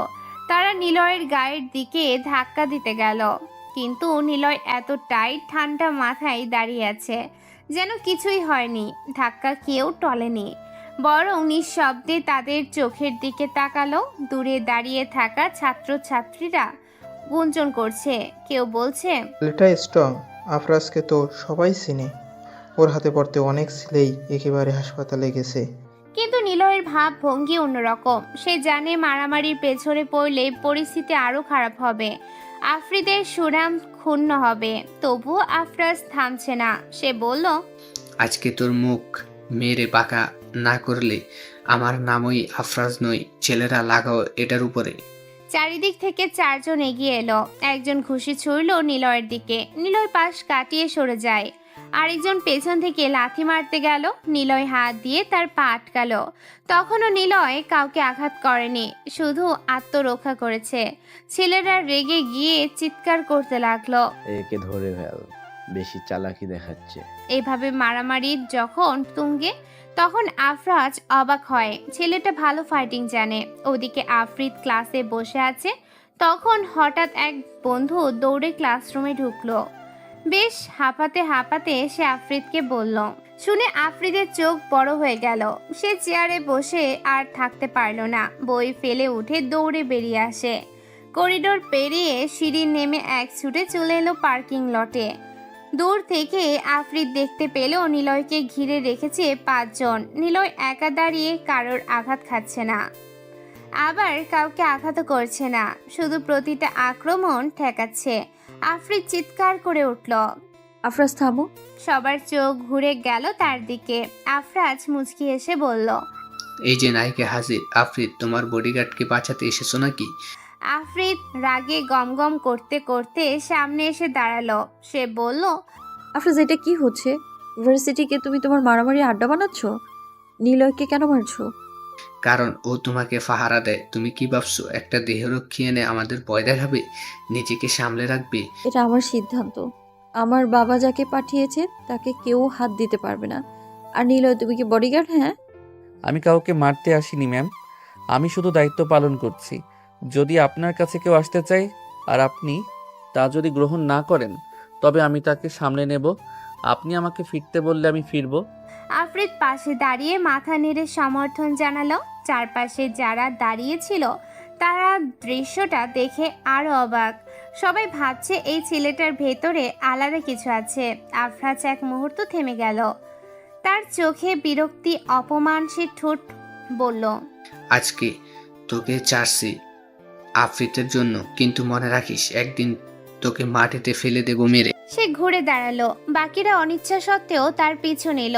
আফ্রিদ দীর্ঘশ্বাস ছেড়ে নিলয়ের দিকে তাকিয়ে বলে, তুমি ঠিক আছো তো? আমি ভালো আছি ম্যাম।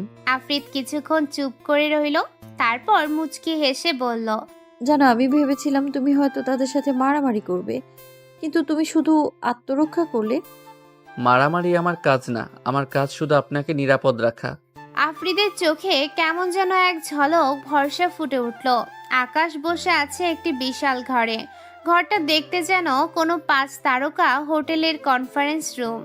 চারপাশে ঝাড় বাতির আলো, মেঝেতে নরম কার্পেট বিছানো, দেয়ালে আধুনিক চিত্রকর্ম ঝুলছে, কিন্তু সেই চাকচিক্যের আড়ালে লুকানো আছে এক ভয়ঙ্কর অন্ধকার। সামনে লম্বা টেবিল ঘিরে বসা 10 জন যুবক। তারা সবাই সুদর্শন, পরিপাটি পোশাক পরা, কারোর চোখে চশমা, কারোর হাতে দামি ঘড়ি, কিন্তু তাদের হাসির আড়ালে লুকিয়ে আছে পাপের ইতিহাস। প্রত্যেকে আকাশের দলের সদস্য। প্রায় 3 বছর হলো তারা আকাশের হয়ে কাজ করছে। কলেজ, ভার্সিটি, ক্লাব, ফেসবুক, যেখানেই সুযোগ পায় মেয়েদের ফাঁদে ফেলে নিয়ে আসে এই ছেলেরা। টেবিলের ওপরে সাজানো খাম, প্রতিটি খামের ভেতরে আছে মাসিক বেতন, সাথে ছোট ছোট কালো রঙের বক্স।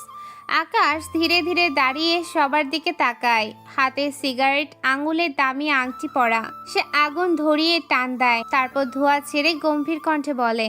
ছেলেরা মাথা নেড়ে জি স্যার বলে। কারোর মুখে লোভের হাসি, কারোর মুখে ভয়ের ছাপ স্পষ্ট।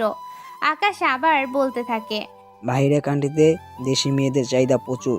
বিদেশিরা ভাবে আমাদের মেয়েরা সুন্দর, সরল, অনুগত, আর ওদের বিক্রি করে আমি কোটি কোটি টাকা কামাচ্ছি।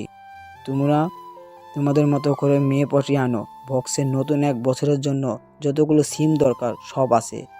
আলাদা নাম্বার ব্যবহার করবে যেন কেউ ধরতে না পারে।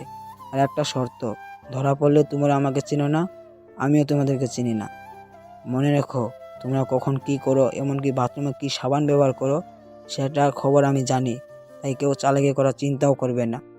ঘরের ভেতর নীরবতা নেমে আসে, শুধু সিগারেটের ধোঁয়া ভাসে। সবাই বলে মাথা নাড়ায়। আকাশ এবার মাথা ঘুরিয়ে বলে, সাদিক কাকা, সবাইকে বের করে দাও। সাদিক এগিয়ে আসে, লম্বা দেহ, কড়া মুখাবয়ব। সে আকাশের সবচেয়ে বিশ্বস্ত লোক, একরকম ছায়ার মতো তার পাশে থাকে। সাদিক হাত নেড়ে সবাইকে বের হতে বলে। একে একে ছেলেরা খাম আর বক্স নিয়ে ঘর থেকে বেরিয়ে যায়। ঘরে শুধু আকাশ আর সাদিক বসে। আকাশ চেয়ারে হেলান দিয়ে সিগারেট টানে, তারপর গলা নামিয়ে বলে, আফরাজকে বলেছিলাম নতুন মেয়ে পটিয়ে আনতে, সে কি করেছে? সাদিক ধীর কণ্ঠে উত্তর দেয়, স্যার, আফরাজ আদনান সাহেবের মেয়েকে ভালোবেসে ফেলেছে। মেয়েটার সাথে সিরিয়াস হয়ে পড়েছে। আমাদের কাজ এখন একটু ধীরে করছে। ও আচ্ছা, আফরাজের সাথে পরে কথা বলবো। ভালোবাসা আর কাজ একসাথে চলে না। কাকা, তুমি নতুন ছেলে খুঁজে বের করো ভার্সিটিতে। এমন ছেলে চাই যার প্রথম দেখাতে মেয়ে পড়বে।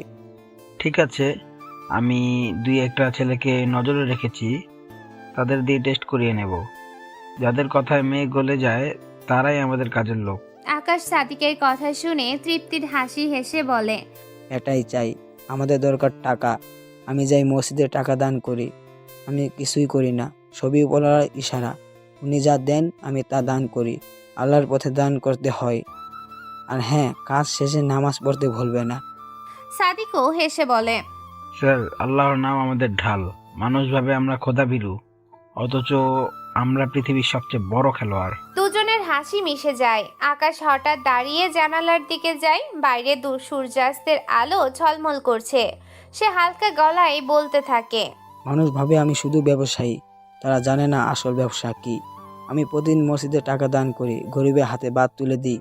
সবাই ভাবে আমি আল্লাহর পথে দান করি, অথচ আমি যা করি সবই আল্লাহর ইশারা।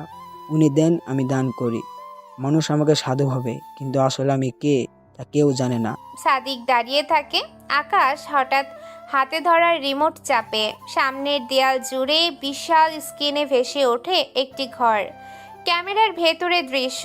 রুমের মধ্যে গাদাগাদি করে বসে আছে প্রায় 30 জন মেয়ে। কারো বয়স 18, কারো কারো আবার 20-এর বেশি না। অনেকেই কান্নায় ভেঙে পড়েছে, কেউ চিৎকার করছে, কেউ দেয়ালে মাথা ঠুকছে। তাদের চোখে আতঙ্ক, শরীরে ক্লান্তি, যেন সবাই জীবন্ত কবরের মধ্যে বন্দী। দেখছো কাকা, ওরা সবাই এখন আমার জালে বন্দি। শীঘ্রই বিদেশে যাবে ওরা। সেখানে ওদের শরীর বিক্রি হবে ডলার আর রিয়ালে।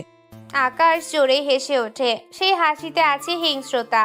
নিষ্ঠুরতা, যেন সে কোনো মানুষ না, রক্তচোষা দানব। ঠিক তখন বাইরে ভেসে আসে আজানের ধ্বনি।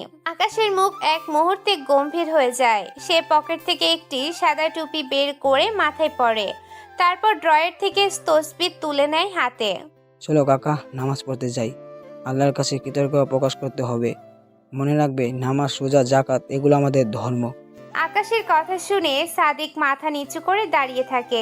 আকাশ দরজার দিকে এগিয়ে যায়, এক হাতে তসবিহ, মাথায় টুপি, ঠোঁটে কোরআনের আয়াতের মতো শব্দ ফিসফিস করছে। ঘরের ভেতরের টেবিলে এখনো পড়ে আছে সিগারেটের আধা খাওয়া অংশ আর খামের টাকা আর খালি বক্স। আর স্ক্রিনে এখনো কাছে মেহরাব, যাদের জীবনের আলো নিভে গেছে, কিন্তু দুনিয়ার কাছে সবকিছু ঢাকা পড়ে আছে আকাশের ভণ্ডামির আবরণে। আকাশের জীবনে এটাই আসল বৈশিষ্ট্য। বাইরে সে দানশীল, ধর্মপ্রাণ, ব্যবসায়ী যুবক। সংবাদপত্রে তার ছবি ছাপা হয়, মসজিদের ইমাম তার নাম নিয়ে দোয়া করে, কিন্তু অন্দরমহলে সে হচ্ছে মানব পাচারকারী, ড্রাগস ব্যবসায়ী, মেয়েদের দেহকে পণ্য বানানো এক শয়তান। এই দুই মুখই তার অস্ত্র। একদিকে সমাজের চোখে সে সৎ, অন্যদিকে অন্ধকারে সে রাজা। স্ক্রিনে দেখা সেই ঘরের মেয়েরা দিন রাত বন্দী হয়ে থাকে। তাদের খাওয়ার জন্য দেয়া হয় ভালো ভালো খাবার, কিন্তু বাইরের বেরানোর সুযোগ নেই। কাছে মোবাইল নেই, কারোর সাথে যোগাযোগও নেই। অনেক মেয়েই ভেবেছিল প্রেমিকের ডাকে এসেছে, কেউ আবার চাকরির প্রতিশ্রুতিতে। আর এখন তারা বুঝতে পারছে সবই ছিল ফাঁদ। কিছু মেয়ে প্রতিদিন কাঁদতে কাঁদতে অবসন্ন হয়ে পড়ে, কেউ আবার চুপচাপ হয়ে গেছে যেন নির্বাক মূর্তি, কিন্তু তাদের চোখে ভয়ের ছাপ সব সময় একই থাকে। আকাশ মসজিদের ভেতরে ঢোকে, পাশে সাদিক। মানুষজন ভিড় করে তার সাথে কর্মর্দন করতে, কারণ তারা জানে না আসল সত্য। ইমাম সাহেব তাকে সম্মানের আসনে বসান। আকাশ মাথা নিচু করে তসবিহ ঘোরাতে থাকে, যেন সে পৃথিবীর সবচেয়ে ধার্মিক মানুষ। কিন্তু সেই মুহূর্তে তার স্ক্রিনে দেখা মেয়েগুলোর তাদের কান্না থেমে নেয়। তাদের চোখ এখনো সাহায্যের জন্য তাকিয়ে আছে। আকাশের ঠোঁটে আবারও হাসি খেলে যায়। সে জানে যতদিন ক্ষমতা আর টাকা আছে ততদিন আর তার সাম্রাজ্য ভাঙবে না। বিকেলের নরম আলোয় ডুবে আছে আদনানের বাড়ির উঠোনের ফুল বাগান। চারিদিকের নানা রঙের ফুল ফুটে আছে, গোলাপ, টগর, জুঁই, কাঠগোলাপ আর হালকা সুগন্ধ ছড়িয়ে দেওয়া বেলি ফুল। বাতাসে হালকা শীতলতা বিরাজ করছে, যেন বিকেলের সব ক্লান্তি মুছে দিচ্ছে সেই শীতলতায়। বাগানের মাঝখানে একটি বড় চেয়ার রাখা। সমুদ্রের কিনারে যে ধরনের চেয়ার থাকে, পিঠটা হেলান দিয়ে বসা যায়, সেটাতেই বসে আছে আফ্রিদ। আফ্রিদের হাতে একটি মোটা বই, পাশের ছোট্ট টেবিলে কফির মগও আছে, সেটা থেকে ধোঁয়া উঠছে। আফ্রিদ মাঝে মাঝে চোখ বই ডুবিয়ে রাখছে, আবার হঠাৎ কফির মগ হাতে তুলে এক চুমুক দিয়ে চারপাশের দৃশ্য দেখছে। এক রকম শান্তিতে ভেসে যাচ্ছে সময়। এই বাড়িতে আফ্রিদ একা থাকে না, তার সঙ্গে আছে খিয়া নামের এক কাজের মেয়ে। বয়স কম, চঞ্চল প্রকৃতির, সারাক্ষণ আফ্রিদের কাছে ঘুরঘুর করে। তবে আরেকটা ব্যাপার হলো, আফ্রিদের পাশে প্রায় সময় ছায়ার মতো ঘুরে বেড়ায় নিলয়। নিলয় তার বডিগার্ড। খিয়া কিন্তু নিলয়কে নিয়ে সব সময় কৌতূহলী। আজও সুযোগ পেয়েছে কথার ফাঁদ পাতল। খিয়া লাজুক হাসি দিয়ে বলে। আফ্রিদ বই থেকে চোখ না সরিয়ে বলে, হ্যাঁ রে বল। আফ্রিদ এবার বই নামিয়ে একটু হেসে তাকায় খিয়ার দিকে, বলে, লজ্জা লাগবে কেন রে? তুই মেয়ে হয়েও এইসব কথা ভাবিস? আচ্ছা, তোর কাছে তোর স্বামী একরকম নিজের মানুষ, আর নিলয় তো কেবল বডিগার্ড। খিয়া মাথা নিচু করে হেসে দেয়। ঠিক তখনই দূর থেকে নিলয়কে দেখা যায়। সে খুব শান্তভাবে এগিয়ে আসছে। লম্বা সুদর্শন এক যুবক, চোখ দুটো সব সময় গম্ভীর, যেন অনেক দূরের কিছু খুঁজছে। নিলয়কে দেখে খিয়া হকচকিয়ে যায়।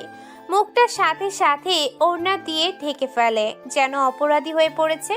তারপর আর দাঁড়াতে না পেরে ফস করে বলেই দেয়। কথাটা বলেই সেখান থেকে পালায় খিয়া। নিলয় কিছুটা এগিয়ে আসে আফ্রিদের দিকে।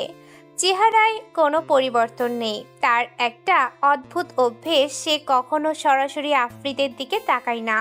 সব সময় যেন চোখ ফেরানো থাকে অন্যদিকে। অথচ ছায়ার মতো কাছাকাছি ঘোরে। আফরিদ আজকে সেটা বেশ খেয়াল করলো। এক মুহূর্তে দুষ্টু বুদ্ধি মাথায় এলো। সে মনে মনে ভাবলো, এই মানুষটা এত চুপচাপ কেন, আমার দিকে তাকায় না কেন? আমি যদি একটু খোঁচাই কথায় কথায়, দেখি কেমন উত্তর দেয়। আফরিদ বইটা বন্ধ করে কফির মগে চুমুক দিল, তারপর হেলান দিয়ে নিলয়ের দিকে চোখ টিপে বলে উঠল, নিলয় জানো, তোমার চোখ দুটো খুব অদ্ভুত, যেন কারো দিকে তাকায় না অথচ সবাইকে দেখে ফেলে। নিলয় এক মুহূর্ত থেমে দাঁড়ালো, তারপর শান্ত গলায় বলল, চোখ সবসময় সবাইকে দেখবে এমন না ম্যাম, তবে প্রকৃতিগতভাবে চোখের কাজ হলো দেখা, কিন্তু মন যদি আড়াল করে থাকে তবে তাকানো মানেই দেখা নয়। আফরিদ একটু থমকে গেল। উত্তরটা একেবারে সে যা আশা করেছিল তা নয়। সে আবার বলে, এত দার্শনিক কথা কেন বলো রে? আমি তো শুধু বললাম, তুমি আমাকে কেন দেখো না? কাউকে না দেখে পাশে থাকা কখনো কখনো বেশি নিরাপত্তার বিষয় মনে হয়। আফরিদ ব্রু কুচকে তাকায় নিলয়ের দিকে, তারপর বলে উঠল, মানে তুমি আমাকে দেখবে না তবু পাশে থাকবে? এটা আবার কেমন কথা? যে ফুলকে পাহারা দিতে হয় তার সবসময় কাছে থাকতে হয়, কিন্তু ফুলকে স্পর্শ করলেই তা নষ্ট হয়ে যায় ম্যাম। আফরিদ এবার সত্যি সত্যি হকচকিয়ে গেল। মনে মনে বলল, এই লোকটা আমি যেমন ভেবেছিলাম তেমন একেবারেই নয়। কথায় কাবু করার চেষ্টা করলেই আমাকে উল্টো কাবু করে দিল। তবুও সে হাল ছাড়ে না। চঞ্চল ভঙ্গিতে বলে উঠল, আচ্ছা, যদি আমি বলি ফুল শুধু পাহারা দেওয়ার জন্য না, কখনো কখনো কাছে টানার জন্যও থাকে। যদি ওই ফুলটা কাউকে কাছে টানার আগেই নিজে শুকিয়ে গেলে দোষকার ফুলের নাকি কাছে আসা মানুষের? আফ্রিদের ঠোঁটের কোণে ছোট্ট হাসি খেলো। ভেতরে ভেতরে সে মুগ্ধ হয়ে যাচ্ছে নিলয়ের কথায়, কিন্তু বাইরে প্রকাশ করে না। সে বলে, বাহ, দার্শনিক নিলয়, তুমি তো বই লিখে ফেলতে পারো। বডিগার্ডের চাকরি বাবাকে বলে বন্ধ করে দিই। নিলয় চুপ রইল, যেন কথার খেলায় সে জেতার কোনো ইচ্ছে রাখে না। তার চোখ দূরে কোথাও দেখছে। আফ্রিদ এবার একটু দুষ্টুমি করে বলল, তুমি জানো নিলয়, তোমার এই গম্ভীর চেহারা না আমার মাঝে মাঝে খুব বিরক্ত লাগে। আমার ইচ্ছে করে তুমি সব সময় হাসো। হাসি জোর করে আনা যায় না ম্যাম, যেমন সূর্য না উঠলে আলো হয় না। আফ্রিদ এবার একটু বিরক্ত দেখালেও আসলে সে ভেতরে ভেতরে মুগ্ধ হয়। সে আবার বলে, আরে বাবা, তুমি কি মানুষ নাকি কবি?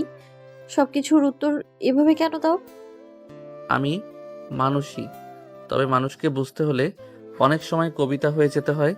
এই উত্তর শুনে আফ্রিদ কফির মগ নামিয়ে রাখে। মনে হলো বুকের ভেতর কোথাও এক অদ্ভুত নরম অনুভূতি ছুঁয়ে যাচ্ছে।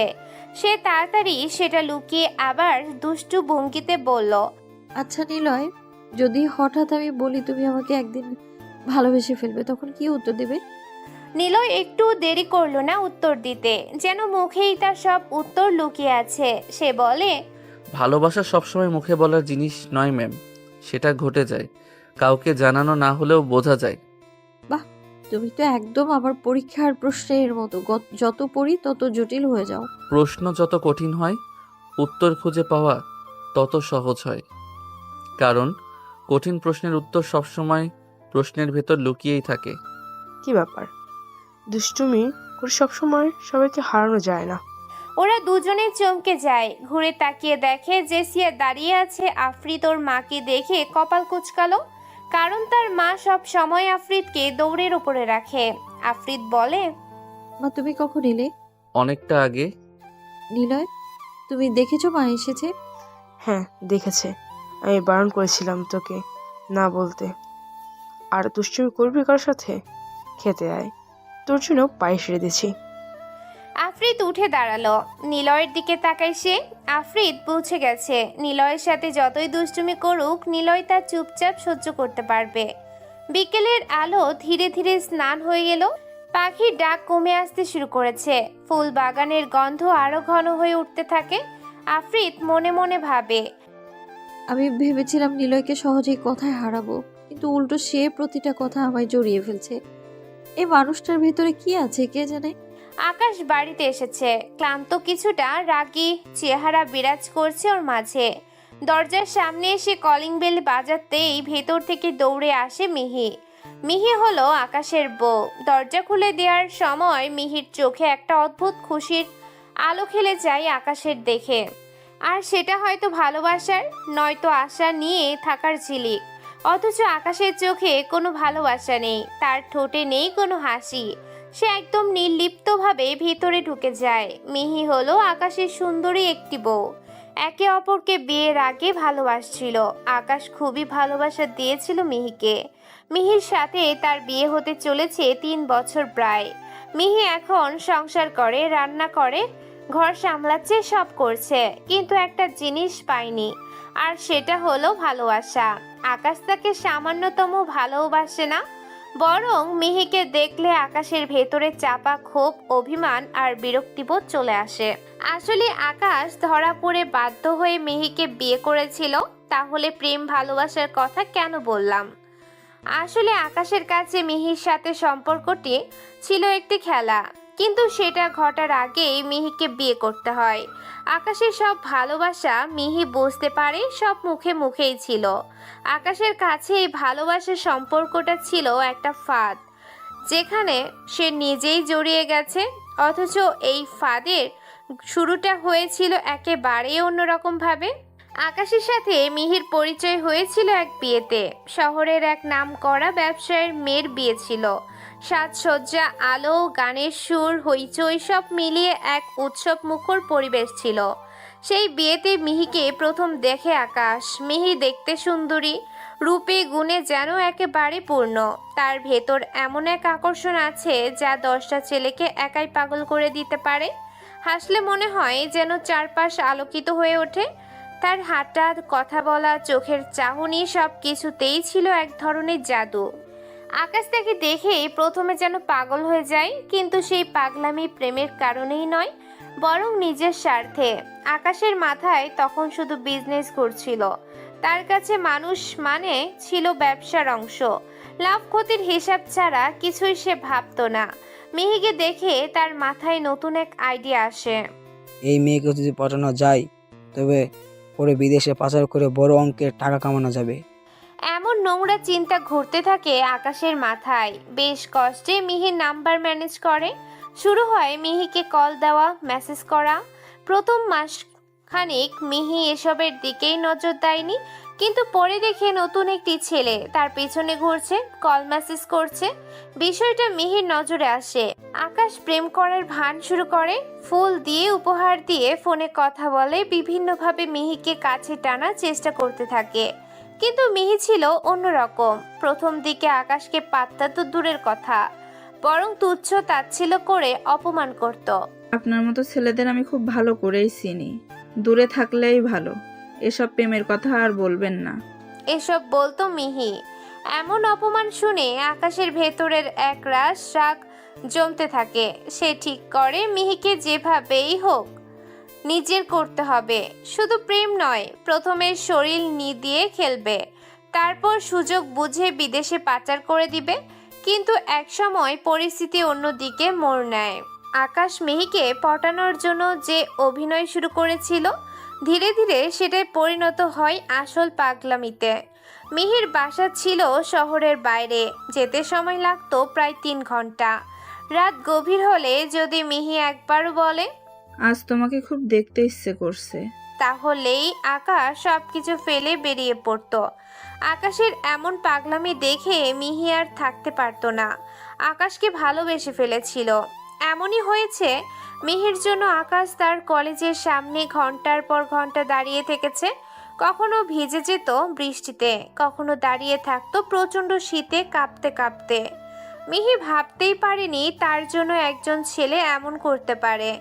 ধীরে ধীরে তার হৃদয় নরম হয়ে যায়। সে ছেলেগুলোকে এক সময় ঘৃণা করত, তাকেই সে ভালোবাসতে শুরু করে। কিন্তু সমস্যা তৈরি হয় অন্য জায়গায়। মিহির এলাকায় ছিল কিছু বখাটে ছেলে।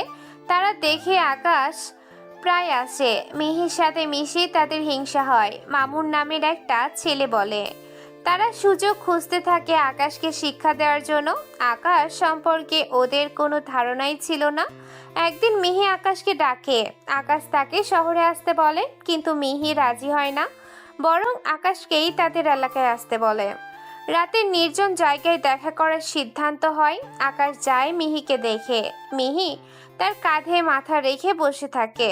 দুজনের ভেতরে তখন প্রেমের আবেশ। চারপাশে অন্ধকার, শুধু দুটো হৃদয়ের স্পন্দন শোনা যায়। কিন্তু ঠিক তখনই আচমকা 10-12 জন ছেলে এসে ঘিরে ফেলে তাদের। কথা শেষ হওয়ার আগেই ছেলেরা আকাশকে ধরে ফেলে, লাঠি দিয়ে মারতে শুরু করে। আকাশ প্রতিরোধ করার চেষ্টা করলেও সংখ্যায় অনেক বেশি ছিল তারা। প্রচণ্ড মার ধরে আকাশের শরীর ক্ষত বিক্ষত হয়ে যায়। পকেটের সব টাকা, ফোন কেড়ে নেয় তারা। মিহি চিৎকার করলেও কেউ শোনে না। এমন ঘটনার পর এলাকার মুরব্বীরা জড়ো হয়। ছেলেরা গলা ফাটিয়ে বলে। এমন কথা শুনে এলাকার মান সম্মান রক্ষা করার জন্য মুরব্বীরা সিদ্ধান্ত নেয় সঙ্গে সঙ্গেই বিয়ে পড়াতে হবে।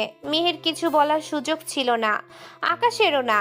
গ্রামের নিয়ম, সমাজের রীতি, মুরব্বীদের চাপ সবকিছু মিলেই সেদিনই তাদের বিয়ে হয়ে যায়। বিয়ের পর মিহি ভেবেছিল আকাশ যেভাবে তার জন্য কষ্ট করেছে, যেভাবে পাগলামি করেছে, সেই ছেলে হয়তো তাকে সারা জীবন এভাবেই ভালোবাসবে। সে স্বপ্ন দেখেছিল সুখের সংসার, ভালোবাসায় ভরা দিন। কিন্তু বাস্তবতা ছিল সম্পূর্ণ উল্টো। আকাশের ভেতরে সেই পুরনো ক্ষোভ, অপমান আর প্রতিশোধ এখনো জ্বলছিল। কারণ আকাশ কখনো বিয়ে করতে চায়নি মিহিকে, বরং তাকে আরো চড়া দামে বিক্রি করার চিন্তায় থাকতো। আকাশকে এক প্রকার জোর করে বিয়ে করানো হয়েছে, আর এটাই মিহির জন্য জাহান্নাম হয়ে যায়। আকাশ বাসর ঘরে ভালো ব্যবহার করলেও পরের দিন থেকে মিহিকে সে নির্যাতন শুরু করে। মিহিকে অনেক মারধর করে। মিহিকে পাচার করতে পারে না আর, কারণ মিহিকে আকাশের মা খুবই পছন্দ করে ফেলে। ফলে মিহিকে ছাড়তেও পারে না আকাশ। মিহি সেদিনে বুঝে যায় আকাশ তাকে ভালোবাসেনি কখনো, বরং আকাশ তাকে ইউজ করতে চেয়েছিল। তবে মিহি জানে না আকাশ কিভাবে তাকে ব্যবহার করতে চেয়েছিল। মিহি এতটুকু জানে আকাশ তাকে ছেড়ে যেতে চেয়েছিল ডেট করে। তারপর আকাশ বাড়িতে ঢুকলো, মুখটা গম্ভীর, চোখে মুখে ক্লান্তি আর বিরক্তির ছাপ। দরজাটা খুলে দিল মিহি। স্বামীর ফিরে আসা তার কাছে সব সময় আনন্দের, তাই চোখে মুখে হাসি ফুটে উঠল। কিন্তু আকাশ কোনো কথা না বলে নিজের ঘরের দিকে চলে যেতে পা বাড়ায়। মিহির বুকটা হু হু করে উঠল। সে পেছন থেকে ডাক দিল, আজ 3-4 দিন পর বাড়িতে আসলে একটু দেখলে না আমার দিকে? মিহির কথায় আকাশ থেমে গেল, ঘুরে তাকালো মিহির দিকে। সেই চোখে কোনো ভালোবাসা নেই, শুধু কঠোর এক অবহেলা দেখা যায়। সে বলে, সময় নেই তাকানোর। কথাগুলো ছিল ছুরির মতো ধারালো। এমনটা নতুন কিছু না, তবে প্রতিবারই মিহির বুকে আকাশের কথাগুলো ছুরির মতো বুকে বিঁধে যায়। মিহি হতবাক হয়ে দাঁড়িয়ে রইল, বুকের ভেতরটা কেঁপে ওঠে ওর। এক মুহূর্তে তার আনন্দ মুছে গিয়ে চোখে ভেসে উঠল কান্নায়। আকাশ তাকে সব সময় অবহেলা করলেও মিহির পক্ষে স্বামীকে ঘৃণা করা সম্ভব হয়নি। সে আগের মতোই আকাশকে এখনো ভালোবাসে। হয়তো সেই ভালোবাসার কারণেই সবকিছু সহ্য করে। আকাশ তাকে পাত্তা দেয় না, অথচ আশেপাশে যত মেয়েই থাকুক মিহি ছাড়া আর বাকি সবাইকে পছন্দ করে। অথচ নিজের স্ত্রীর সৌন্দর্য, তার মায়া, তার ভালোবাসা, এসব কিছুই আকাশ কখনো খেয়াল করে না। তার স্ত্রী যে কতটা কিউট সেটা সে দেখেই না। মিহির মন প্রতিদিনই ভাঙে, কিন্তু সে জানে না কাকে বলবে। প্রতিদিন বিকেলে মিহি একা বাইরে যায়। তাদের বাড়ির কাছে একটা ছোট পার্ক আছে। পার্কের বেঞ্চে বসে থাকে সে, মন খারাপ করে কান্না করে, মাঝে মাঝে নিজের সাথে কথা বলে। কেন এমন হলো? আমি কি এতটাই অযোগ্য ছিলাম? আমি কি সত্যিকারের ভালোবাসা পেতে পারি না? তারপর সূর্য ডোবার আগে ঘরে ফিরে আসে। প্রথম দিকে আকাশকে জানাতো সে যে বাহিরে যাবে, আমি একটু বাইরে যেতে পারি? কিন্তু আকাশের উত্তর সব সময় একই হতো, যা ইচ্ছে করো বাবা, এ তো বলার কি আছে। এই কথার পর আর কিছু বলার থাকতো না মিহির। মিহি শুধু মনে মনে কাঁদতো। মিহি চেয়েছিল একটা সুন্দর সংসার, যেখানে থাকবে ভালোবাসা, যত্ন, একে অপরের পাশে থাকার প্রতিশ্রুতি। কিন্তু তার সব স্বপ্ন ভেঙে গেছে। আকাশ কোনো দিন জানতে চায়নি মিহির কি প্রয়োজন।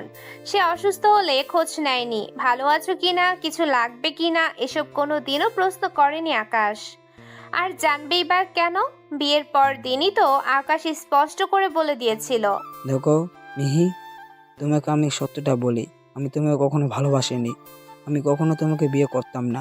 যা ভালোবাসা দেখেছি সব মুখে মুখে, ইচ্ছে ছিল তোমার সাথে বেডরুম করে ছেড়ে চলে যাব, কিন্তু মাঝখানে বিয়েটা এভাবে হবে ভাবিনি। তাই তুমি তোমার মতো থাকো, আমাকে আমার মতো থাকতে দাও। আমি কি করি, ফোন ধরবো কিনা এসব জানতে চাইবে না। আমাকে সম্পূর্ণ আমার মতো থাকতে হবে।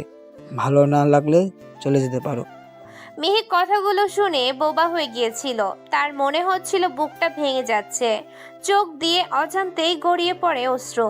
কিন্তু সে ফিরে যায়নি, কারণ কোন মুখে যাবে? এই বিয়ে হয়েছিল এলাকাবাসীর চাপের কারণে। গ্রামের মুরব্বীরা তাদেরকে জোর করেই বিয়ে করে দিয়েছিল। মিহি নিজের বাবা মাকেও বলেছিল, তোমরা চিন্তা করো না, আকাশ আমার পাশে থাকবে সব সময়। তোমরা যদি না থাকতে তবুও আকাশ আমার হয়ে থাকতো। বড় মুখ করে সে কথাটা বলেছিল বটে, কিন্তু এখন তা সত্য নয়। বরং এখন যদি সে ফিরে যায় তবে কি মুখ দেখাবে সবাইকে? সমাজ হাসবে, আত্মীয়রা দোষ দেবে, আর বাবা মায়ের চোখে ভেসে উঠবে দুঃখের ছাপ।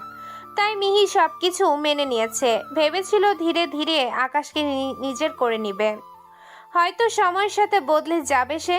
কিন্তু সময় পেরিয়ে যাচ্ছে, কিছুই বদলাচ্ছে না। আকাশ তার রুমে বসে আছে, মুখে সিগারেট, চোখে বিরক্তি। মিহি ভেতরে এলো, নরম কণ্ঠে বলল, খাবার বেড়ে দিচ্ছি, খাবে? এতদিন কোথায় ছিলে বললে না তো? আকাশের মেজাজ তখন খারাপ। আজকে আফরাজকে ডেকেছিল, কিন্তু সে আসেনি। আফরাজকে কিছু বলতেও পারে না, কারণ ওর বাবা খোরশেদ আকাশের বাবার ঘনিষ্ঠ বন্ধু। আকাশ হঠাৎ রেগে তাকালো মিহির দিকে। খাবার চাইছি আমি? আর আমি কোথায় ছিলাম সেটা তোমার জানার প্রয়োজন নেই, মসজিদে ছিলাম। মিহি হেসে দিল, ব্যঙ্গ করে নয়, কষ্ট থেকে হেসে উঠেছিল। আকাশের চোখে সে হাসি পড়ল বিদ্রুপের মতো। মসজিদে ছিলে? যে মানুষ ঘরের মানুষকে ভালোবাসে না, সে মসজিদে পড়ে থাকলেও আল্লাহকে পাবে না। বউকে আর আল্লাহকে ভালোবাসার লোক দেখানো ভাবে করতে হয় না আকাশ। কথাগুলো যেন আগুনের মতো লেগে গেল আকাশের ভেতরে। আকাশ ছুটে এলো মিহির কাছে, তার চুল মুঠো করে ধরে দরজার সাথে ঠাস করে মাথা ঠেকিয়ে মারলো। মিহির কপাল সাথে সাথেই ফুলে উঠল। সে রেগে বলে, মাগি, তোকে এত কথা বলতে কে বলেছে? যা বের হ রুম থেকে। মিহি কিছু বলল না, শুধু ফ্যাকাশে মুখে রুম থেকে বের হয়ে গেল। বুকের ভেতরটা জ্বলছে, চোখ ভিজে গেছে। আকাশ বিছানায় গিয়ে শুয়ে পড়ল। সিগারেট জ্বালিয়ে ধোঁয়া ছাড়তে থাকে সে। তার চোখে কোনো অনুশোচনা নেই। মিহির চুপচাপ রান্নাঘরে গিয়ে কাঁদে আর ভাবে, কতদিন আমি এভাবে সহ্য করব? আমি কি কোনোদিনও তার ভালোবাসা পাবো না? তারপরও মন বলল, না, আমি যাব না, আমি টিকে থাকবো। হয়তো একদিন আকাশ বুঝবে আমি তাকে কতটা ভালোবাসি। হয়তো একদিন সে বদলাবে। শহরের ব্যস্ততম জায়গার একটু বাইরে বড় এক দালান দাঁড়িয়ে আছে। বাইরে থেকে দেখলে বোঝাই যায় না ভেতরে কি লুকিয়ে আছে। নাম আল হিকমা এতিমখানা। নাম শুনলেই মানুষের মনে এক ধরনের মায়া কাজ করে। এতিম শিশুদের আশ্রয়স্থল। এমন জায়গা নিয়ে মানুষ প্রশ্ন করে না, সন্দেহ করে না। আর সেই সুযোগটাই কাজে লাগাচ্ছে জয়। জয় এই এতিমখানার কর্ণধার। বয়স 30 ছুঁই ছুঁই, দেখতে স্মার্ট, গায়ের রং ফর্সা, চেহারায় সব সময় ঠান্ডা একটা ভাব। বাইরে থেকে দেখলে কেউ ভাবতেই পারবে না এই মানুষটা আসলে কি ভয়ঙ্কর অন্ধকারে ডুবে আছে। এতিমখানার দোতলার এক কোণে তার অফিস। সেখানে সব সময় দরজা আটকানো থাকে। ভেতরে হালকা নীল আলো জ্বলছে, টেবিল ভর্তি নেশার সরঞ্জাম। জয় প্রায় হিরোইনের টান দেয় আর দুনিয়াকে ভুলে গিয়ে নিজের কুৎসিত হাসি ছড়ায়। এতিমখানার ছেলেরা কারো কাছে আশ্রয় চাইতে পারে না, কারণ বাইরে সবাই ভাবে তারা এখানে নিরাপদ। অথচ বাস্তবতা হলো জয় এই এতিম বাচ্চাদের দিয়ে অবৈধ মাল, মাদক, হিরোইন, এমনকি বিদেশে পাচারের জন্য নানা জিনিস পাঠায়। ছোট ছোট হাতগুলো দিয়ে ভয়ঙ্কর অপরাধের বোঝা বইতে হয়। কিন্তু আজ রাত যেন অদ্ভুতভাবে নীরব। বাইরে থেকে খুব জোরে বাতাসের শব্দ শোনা গেলেও মাঝে মাঝে কুকুরের ডাক আরো গম্ভীর করে তুলছে। জয় তার অফিসে বসে আছে। সিগারেটের ধোঁয়ায় ভরে গেছে ঘর। টেবিলের কোণায় হিরোইনের পাইপ সাজানো। জয় চোখ আধ বোঝা করে ধোঁয়া ছাড়তে ছাড়তে হঠাৎ টেবিলে শুয়ে পড়ল। তার শরীর কেঁপে উঠেছে, নেশার টানে চোখ লাল হয়ে গেছে। ঠিক সেই সময় দরজা ঠেলে ঢোকে রাফি। রাফি জয়কে অনেক বছর ধরে চেনে। জয় যেখানে যায় রাফি তার ছায়ার মতো থাকে। বয়স 23-24, কিন্তু চেহারায় ভয় লেগে আছে সব সময়। তার চোখ দুটো সব সময় ভয়ে কাঁপে। তবু বসকে ফেলে যাওয়ার সাহস নেই। আজ সে একা আসেনি, তার হাতে ধরা একটা বাচ্চা ছেলে, বয়স 9-10 হবে। ছেলেটার শরীর কাঁপছে, চোখে পানি জমে আছে। রাফি ছেলেটাকে জোর করে টেনে নিয়ে আসে, অফিসের মাঝখানে দাঁড় করায়। রাফি গলা নামিয়ে বলে, ভাই, এই ছেলেটা এতিমখানা থেকে পালিয়ে পুলিশের কাছে সব বলতে যাচ্ছিল, ধরে এনেছি। জয় ধীরে ধীরে চোখ তোলে। তার নেশায় ভরা দৃষ্টি যেন বিদ্যুৎ চমকের মতো আঘাত করে। ছেলেটা ভয়ে কেঁপে ওঠে। জয় টেবিল থেকে নেমে আসে। তার শরীর ভারী হলেও নেশার কারণে মনে হয় যেন অদ্ভুত শক্তি তার মধ্যে। সে হাঁটু মুড়ে ছেলেটার সামনে বসে যায়। অন্ধকারে তার চোখ লালচে আভায় জ্বলজ্বল করছে, ঠোঁটে হালকা হাসি। কিরে, পালাতে চেয়েছিলি? জয় ধীরে ধীরে বলে। ছেলেটা কাঁদতে কাঁদতে বলে, হ্যাঁ, আমি সব বলতে চাচ্ছিলাম পুলিশকে। আমাদের দিয়ে এতিমখানা চালানোর নামে খারাপ কাজ করান। আমার 2জন বন্ধুকে মেরে ফেলেছেন, ওদের লাশ পানিতে পাওয়া গেছে। আর পারছি না, আর না। শব্দগুলো শোনা মাত্র জয় হঠাৎ এক অদ্ভুত শব্দে হাসতে শুরু করে। হাসিটা এমন যেন গোটা ঘর কেঁপে ওঠে।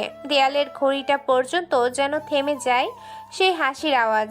জয় উঠে দাঁড়ায়, শার্টের হাতা গুছিয়ে নেয়, হাতটা মুষ্টিবদ্ধ করে। রাফি আতঙ্কে তাকিয়ে থাকে। সে জানে এমন কিছু একটা হবে। জয় এক মুহূর্ত দেরি করল না, সব শক্তি দিয়ে ছেলেটার বুকে একেবারে শার্টের কাছে ঘুষি মারে। এত জোরে আঘাত করে যে ছেলেটা যেন মেঝে থেকে কয়েক হাত উপরে উঠে গিয়ে পড়ে যায় দূরে। 1 মুহূর্ত, 2 মুহূর্ত, তারপর নিস্তব্ধতা। ছেলেটার দেহ নিস্তেজ হয়ে পড়ে আছে, চোখ দুটো খোলা কিন্তু প্রাণ নেই। এতিমখানার আরেকটি শিশু হারিয়ে গেল অন্ধকারে। জয় ধীরে ধীরে টেবিলের কাছে ফিরে আসে, টেবিলের উপরে উঠে শুয়ে পড়ে। সিলিংয়ের দিকে তাকিয়ে অদ্ভুত বিদঘুটে শব্দে হাসতে থাকে।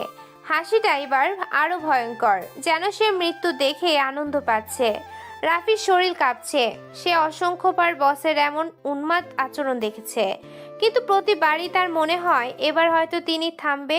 তবুও সে থামতে পারে না। জয় রাফির জীবনের সাথে এমনভাবে জড়িয়ে গেছে, ছায়ার মতো বেঁধে রেখেছে।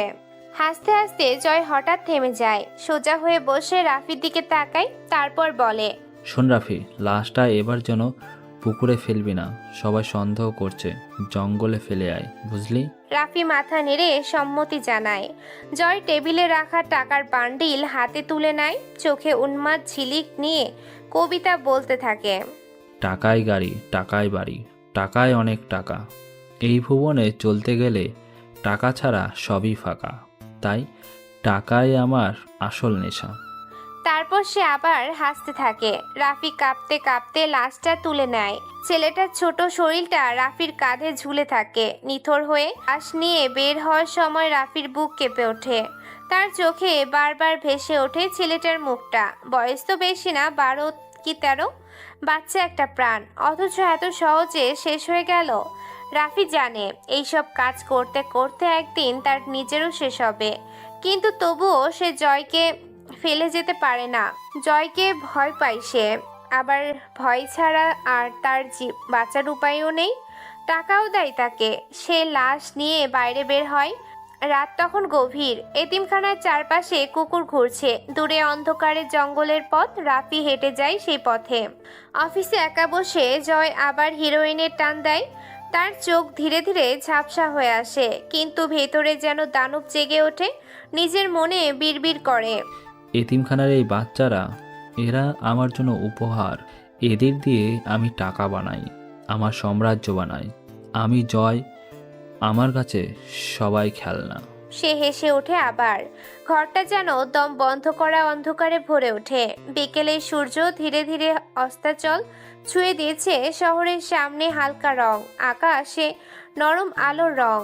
যেন সব কিছুই শান্ত মনে হচ্ছে, কিন্তু শান্তি কেবল বাহ্যিক। আফরিদ, আদনান আর জেসিয়া গাড়িতে বসে শহরের বাইরে নিরিবিলি জায়গার দিকে যাচ্ছিল বেড়াতে। গাড়ির ভেতরে এসির বাতাস বইছে, রোদেলা আলো মাঝে মাঝে জানালা ভেদ করে দিয়ে পড়ে ভেতরে।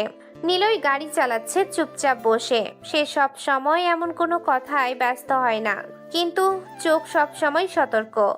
আদনান হঠাৎ গাড়ি থামিয়ে বলে, নিলয়, এখানে থামাও। সামনের দিকে দেখা যাচ্ছে ছোট্ট একটি টং দোকান, পাশে এক টেবিল, পাশে এক হোটেল, পাশাপাশি একটি কফি দোকান, সবকিছু পরিষ্কার পরিপাটি।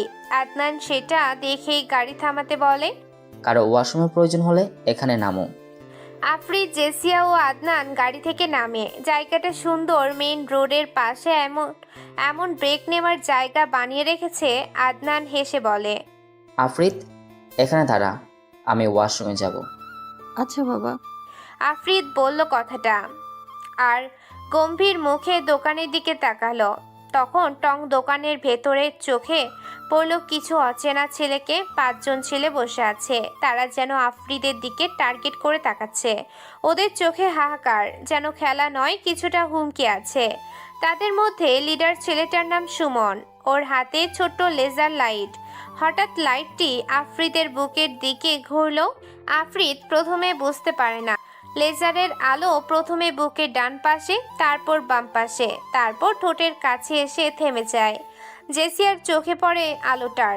তিনি রেগে চিৎকার করে বলল, এই জানোয়ারের দল, আমার মেয়ের দিকে বালির নজরে দিচ্ছিস কেন? লোকজন জড়ো হয়। সুমন আর বাকি 4 জন হেসে বেরিয়ে আসে, চোখে মুখে অদ্ভুত হাসি। তারা জেসিয়ার দিকে তাকিয়ে বলে, তা আন্টি, আপনার দিকে নজর দেব?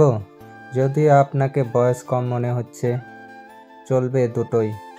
আফরিদ ভয় না পেয়ে সরাসরি এগিয়ে গিয়ে চড় মারতে চাইল সুমনের গালে।